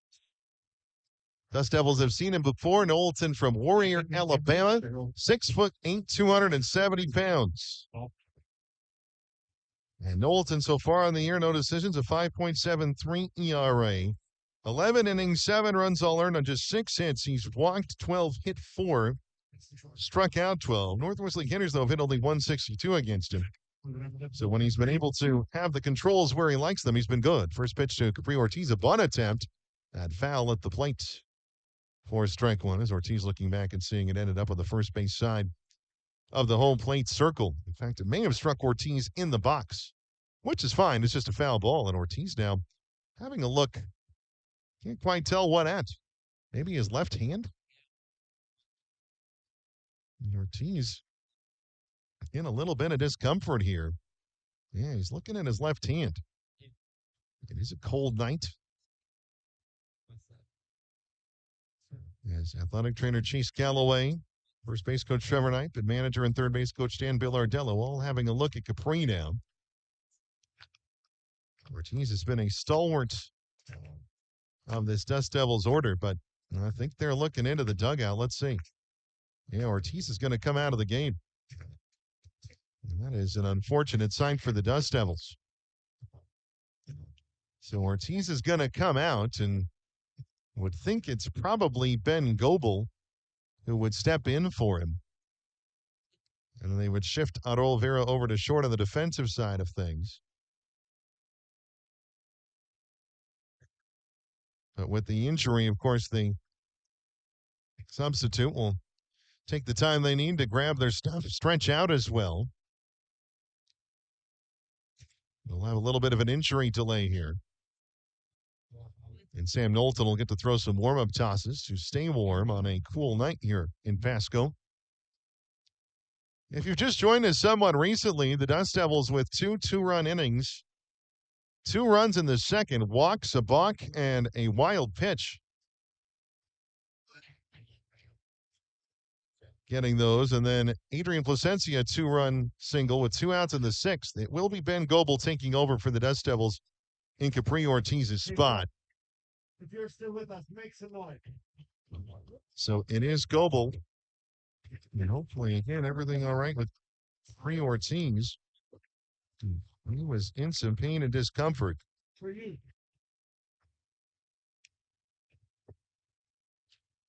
And so it is Goebel, who had the night off until this moment.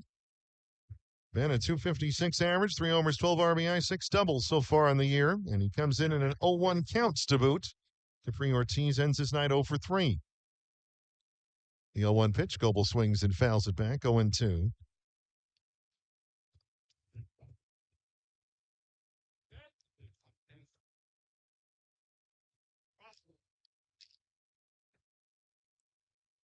The 0-2.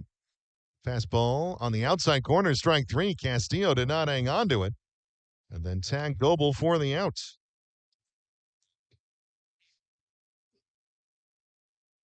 So he is down looking.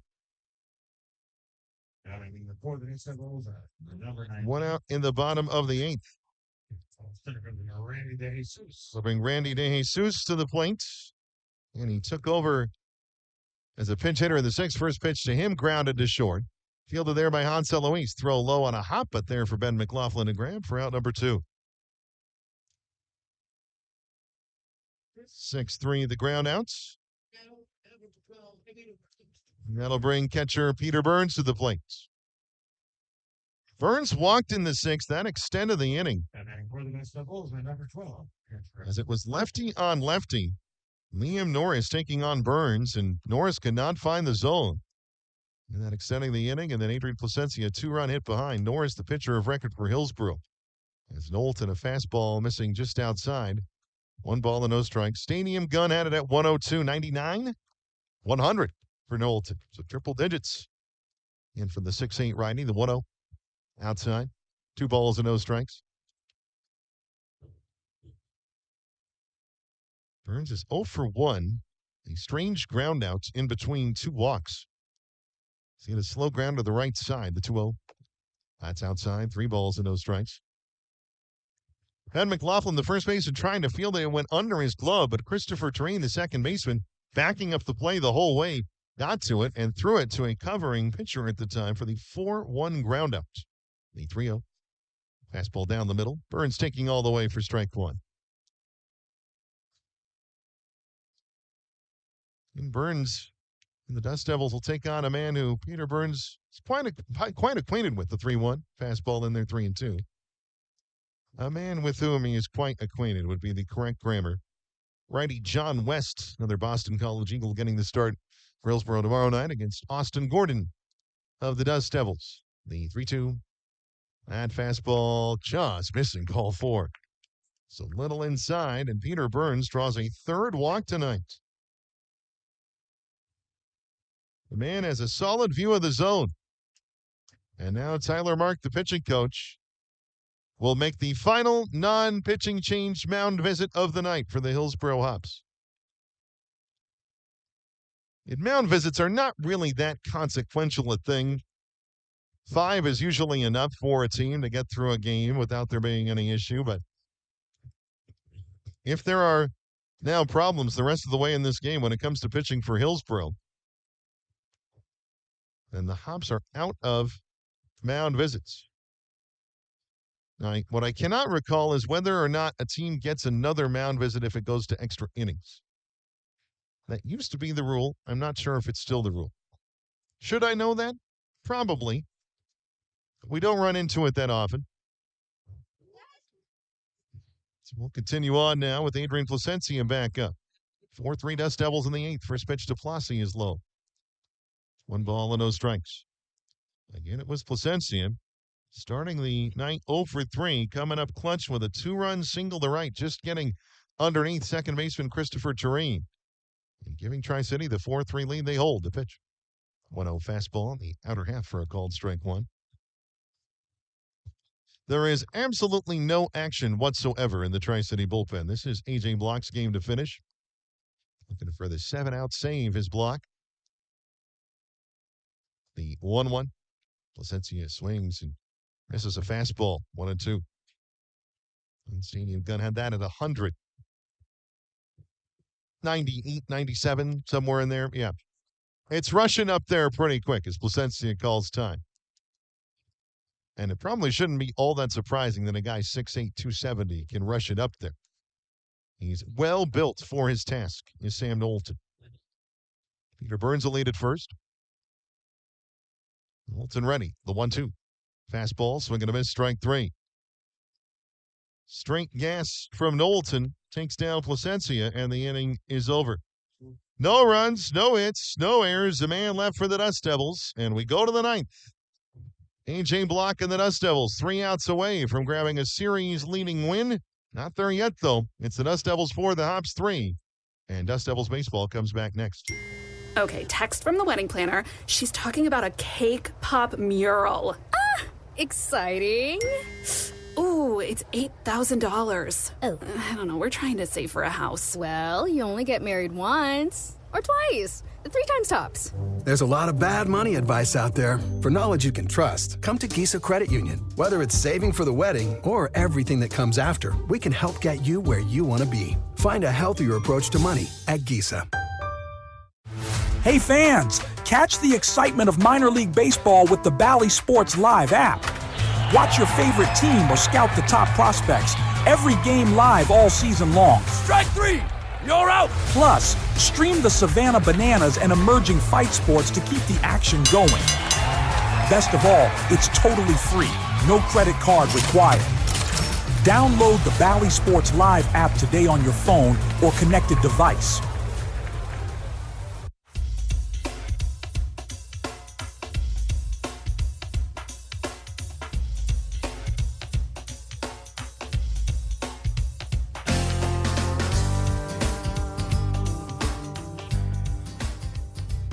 A.J. Block trying to get the final 3 outs of this ball game with the Tri-City Dust Devils leading the Hillsboro Hops 4-3 as we start the 9th. Here at the corner of Burton Boulevard and Home Run Road.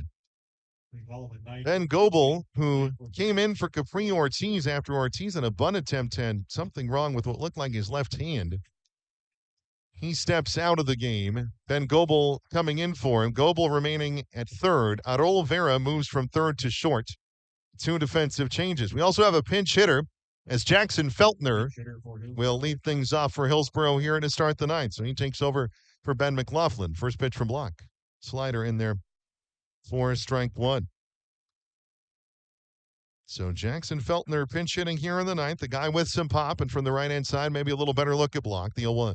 Another slider. It's there 0-2.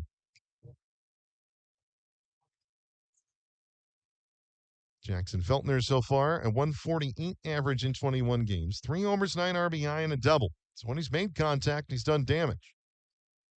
9 hits, 4 of them of the extra base variety. The 0-2. Outside, 1 ball and 2 strikes. Again, game 4 of this series tomorrow night, same time frame. The Dust Devils pregame show at 6:10, first pitch at 6:30. Hope you'll join us. The 1-2. Slider hit on the ground on a hop through the left side, and Jackson Feltner delivers as the pinch hitter. He stops at first as the potential tying run here in the 9th. Now my question is, does Feltner run? Looks like it.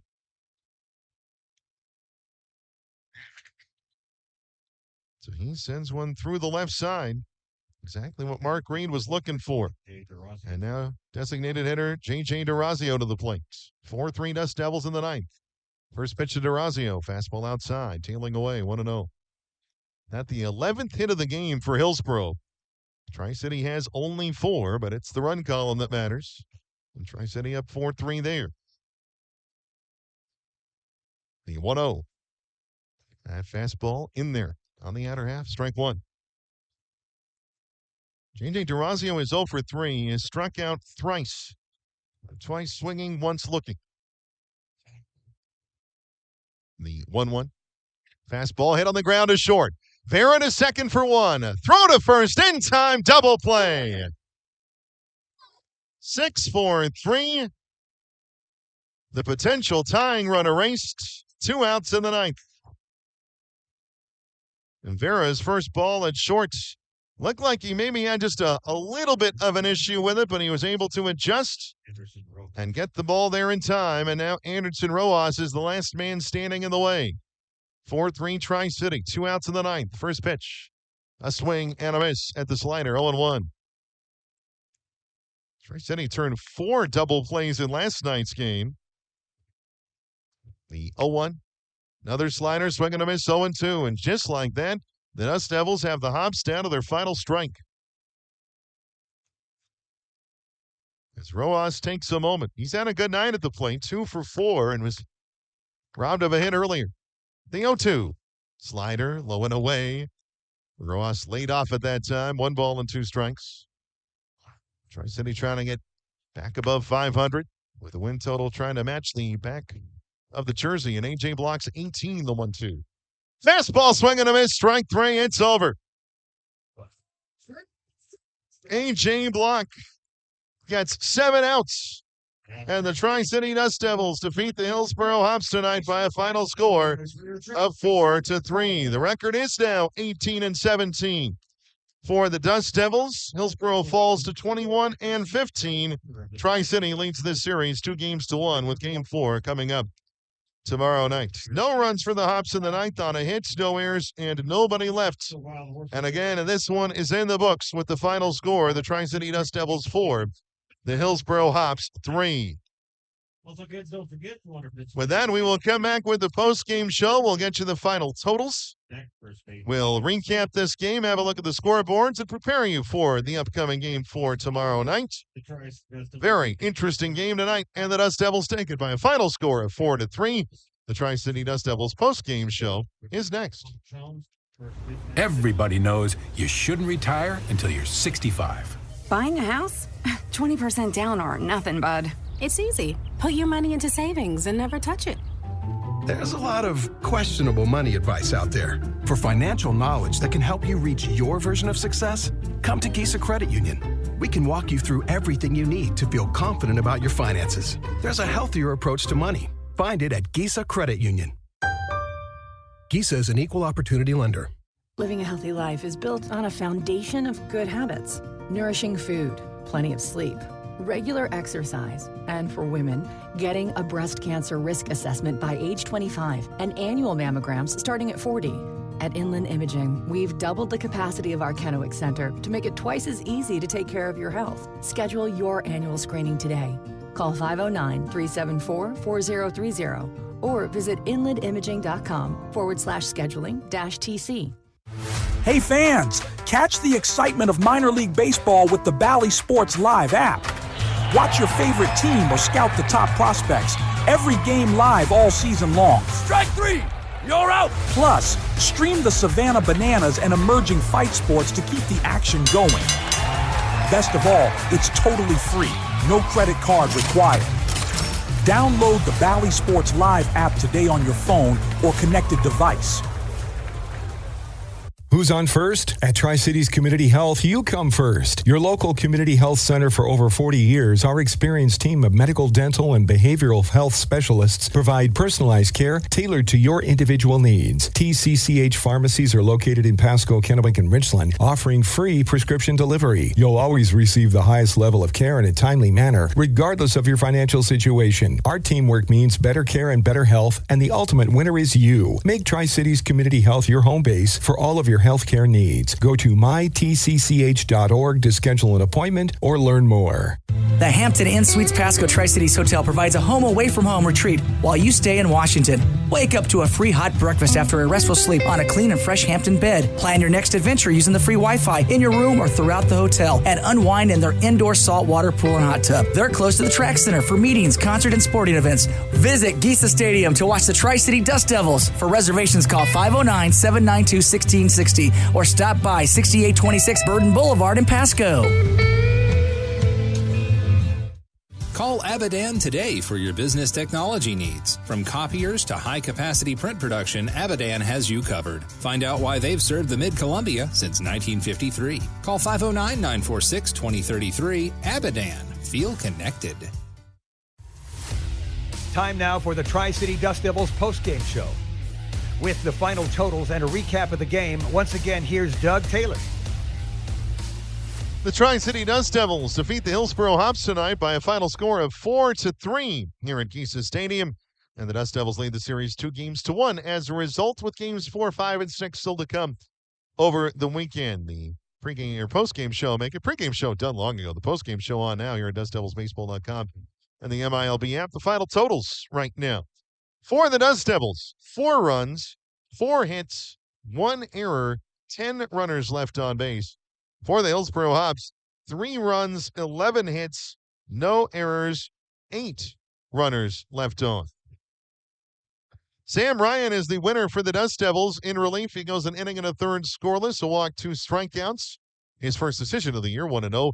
Liam Norris gets the loss for Hillsboro as he went an inning, came out, had 2 runners on, both of them scored.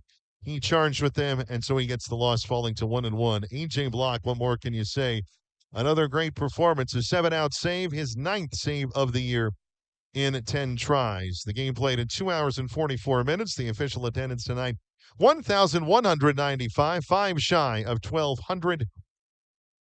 And at first pitch, the weather report read 66 degrees, cloudy skies, and a wind out of the southwest at 20. It feels quite a bit cooler with the breeze still blowing here at Giza, but that's a problem we can fix. The Dust Devils winning, warming our hearts. We'll take a break and come back. One final break, we'll have a look at the recap of this game. We'll look at the scoreboards and get you set for Game 4 coming up tomorrow night. It's school night at Giza Stadium with a large crowd expected. The postgame show continues shortly here at DustDevilsBaseball.com and the MILB app. This summer, we're going from minor league baseball to major fun. Whether you're just stopping by or looking for that Grand Slam getaway, Wyndham rewards everyone. Start earning points on your next qualified by Wyndham hotel stay and redeem them for minor league baseball tickets and experiences all summer long. Not a Wyndham Rewards member? Join for free at WyndhamRewards.com. Restrictions apply. Visit WyndhamRewards.com for more details. Benton Franklin Orthopedic Associates has been a trusted orthopedic clinic in the Tri-Cities area for decades, and we now have a new home. Visit our new office right behind the mall at 8200 West Gage Boulevard in Kennewick, where we offer comprehensive orthopedic care focused specifically on your needs. You can learn more about our services at bfoaonline.com. Benton Franklin Orthopedic Associates. We are here to get you back in the game. Columbia Safety is a locally owned and operated company offering high-quality training and staffing to the Pacific Northwest. Please reach out to us for all your training or staffing needs. We offer classes in CPR, first aid, nursing assistant, emergency medical technician, and so much more. Columbia Safety is also your local leader in AED sales and service. Give us a call at 509-820-3883 or find us on the web at columbiasafety.net. Okay, text from the wedding planner. She's talking about a cake pop mural. Ah, exciting. Ooh, it's $8,000. Oh.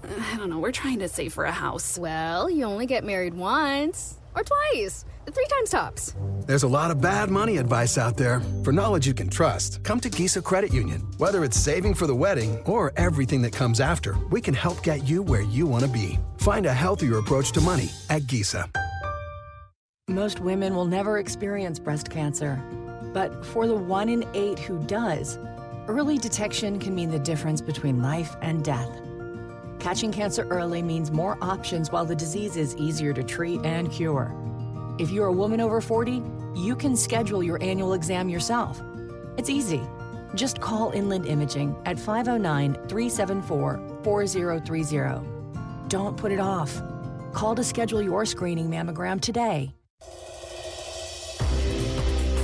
We take a lot of pride in the success of our Tri-City Dust Devils, just like the folks at CO Energy, an independent franchise of Pacific Pride. With quality gasoline, non-ethanol premium, and diesel fuel, Pacific Pride's 24-hour fully automated fueling stations are modern, clean, and well-lit, and the frequent fueler's special access card provides security, control, and itemized billing. No lost receipts, no unauthorized purchases, no guesswork. Just hundreds of convenient Pacific Pride sites throughout the U.S. At Pacific Pride, we fuel the winners, and your company can join the team. So get a handle on your commercial fueling needs with Pacific Pride. Open your account today at CO Energy, an independent franchise of Pacific Pride, with offices in Pasco, Spokane, Yakima, and surrounding areas.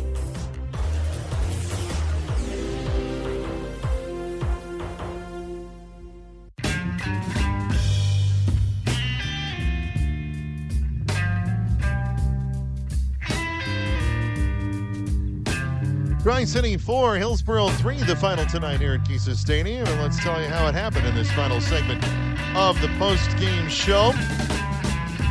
Was the Hillsboro Hops first to the scoreboard in the top of the second inning. A big debut, though, here at Kisa Stadium tonight, as we saw the minor league first ever outing of Ryan Johnson, making his starting pitching debut as well as he started the year in the Angels bullpen, the second-round compensatory pick out of Dallas Baptist in last year's draft, and now the move is to get him starting, and so he will start here, and he started tonight, going an inning and a third, getting a no decision, put a strikeout on the board, did give up 2 runs on 4 hits.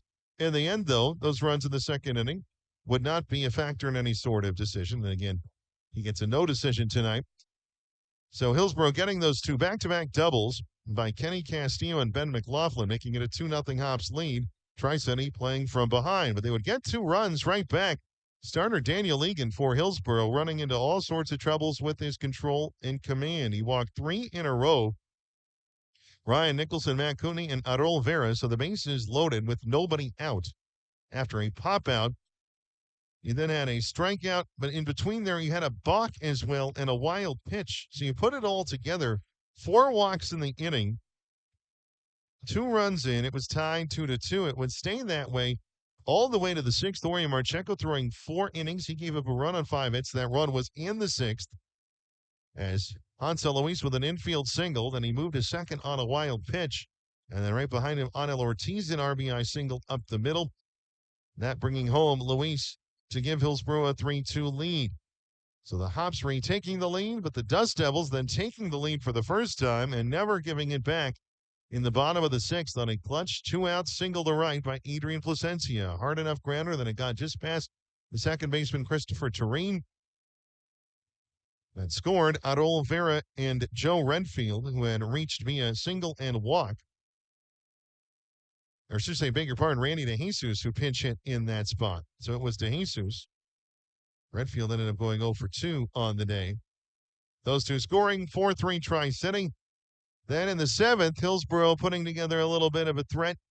Couple of runners aboard. A.J. Block called upon to get an out to finish the 7th inning. He did, drawing a force out. Then from there, a 1-2-3-8 that gave up a single to start the 9th to the pinch hitter Jackson Feltner, but then induced a double play and a strikeout finishes it 4-3. Tri-City a winner. They move to 18-17 on the season. Hillsboro falls to 21-15.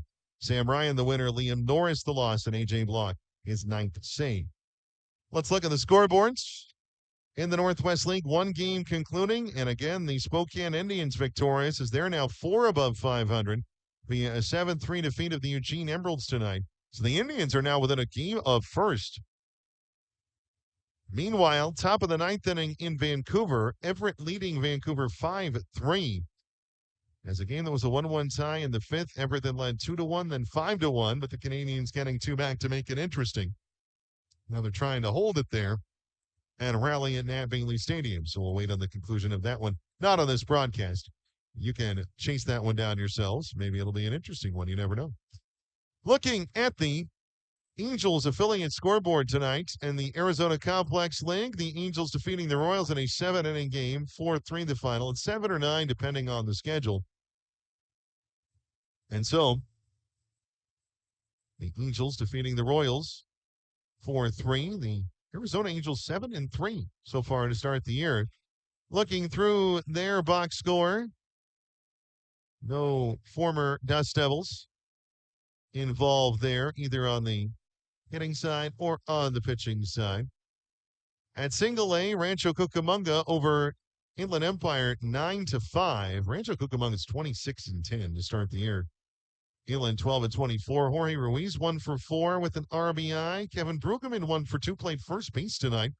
Couple of walks, a run scored as well. So he found a way to assist matters there. And those were the 2 who were in the order. Chris Clark got the loss, going 5 innings, 6 runs all earned, and 6 hits, 4 walks, 3 strikeouts. Benny Thompson, an unearned run, 2 hits in an inning and 2/3. So he's been good out of the bullpen. Again, a guy we could see. Maybe Chris Clark as well. You never know down the line here in 2025. AA Rocket City, they fall short in Pensacola. 9-6 the final of that game. Rocket City led 6-4, unable to hold the lead. Looking through the box score, Denzer Guzman 2 for 5 with 3 RBI and a pair of doubles in the contest. Caleb Ketchup 1 for 3, a walk and a run scored. Mac McCroskey 1 for 2, 2 walks and a run scored. Kelvin Cáceres getting the loss as he had, unfortunately, a rough outing. Nick Jones 2 scoreless behind him, though. And again, 9-6. Pensacola over Rocket City. AAA Salt Lake still in action, taking on Sacramento at Center Health Park in West Sacramento. Bottom of the 9th inning there. It is Salt Lake 6, Sacramento nothing. So the Bees in good shape. Chad Stevens 2 for 5 with a run scored in the contest. He's the only Dust Devil alum, it looks like, in the 9. Pitching-wise, Victor Medeiros, a beautiful quality start. 6 scoreless innings. No runs, 3 hits, 2 walks, 6 strikeouts. If the Bees can get 3 more outs without giving up a run, those will become shutout innings. Sam Bachman as well, a scoreless frame. And again, the Bees trying to get that one across the finish line in West Sacramento tonight. The parent club, the Los Angeles Angels, off, getting a home off day before making their way not far to the north and west to take on the LA Dodgers in the Freeway Series, beginning tomorrow night, first of 3 there. I think we have the pitching matchup, you'd think, for the whole series, but especially for tomorrow night. That'll be Jack Kahanowitz, the Dust Devil, taking on Dustin May of the Dodgers. So we'll keep track of that, of course, tomorrow night. With that, we leave the rest of the Major League scoreboard. Not a lot there to your perusal. Game 4 tomorrow night on the same time scheduled. The Dust Devils pregame show will begin right here at DustDevilsBaseball.com and the MILB app at 6:10. With first pitch at 6:30, right-hander Austin Gordon getting the start, looking to bring down the ERAs in a couple of really rough outings and a bunch of really good outings. 2-2, an 8.26 ERA. Takes on John West of the Hillsboro Hops. 2-1, a 5.13 ERA. Again, 6:10 the pregame show, 6:30 the first pitch. We hope you'll join us. Thank you for joining us tonight. The final score from Giza Stadium on this cool, breezy Thursday evening. The Tri-City Dust Devils 4, the Hillsboro Hops 3. Until tomorrow night, this has been Dust Devils Baseball. Good night from Pasco. Thanks for listening to Tri-City Dust Devils Baseball. For the latest news, schedule updates, and ticket information, go to our website at DustDevilsBaseball.com and follow our Facebook, Instagram, and Twitter page. Thanks again for listening, and be sure to join us next time for fun and fast-paced Dust Devils action.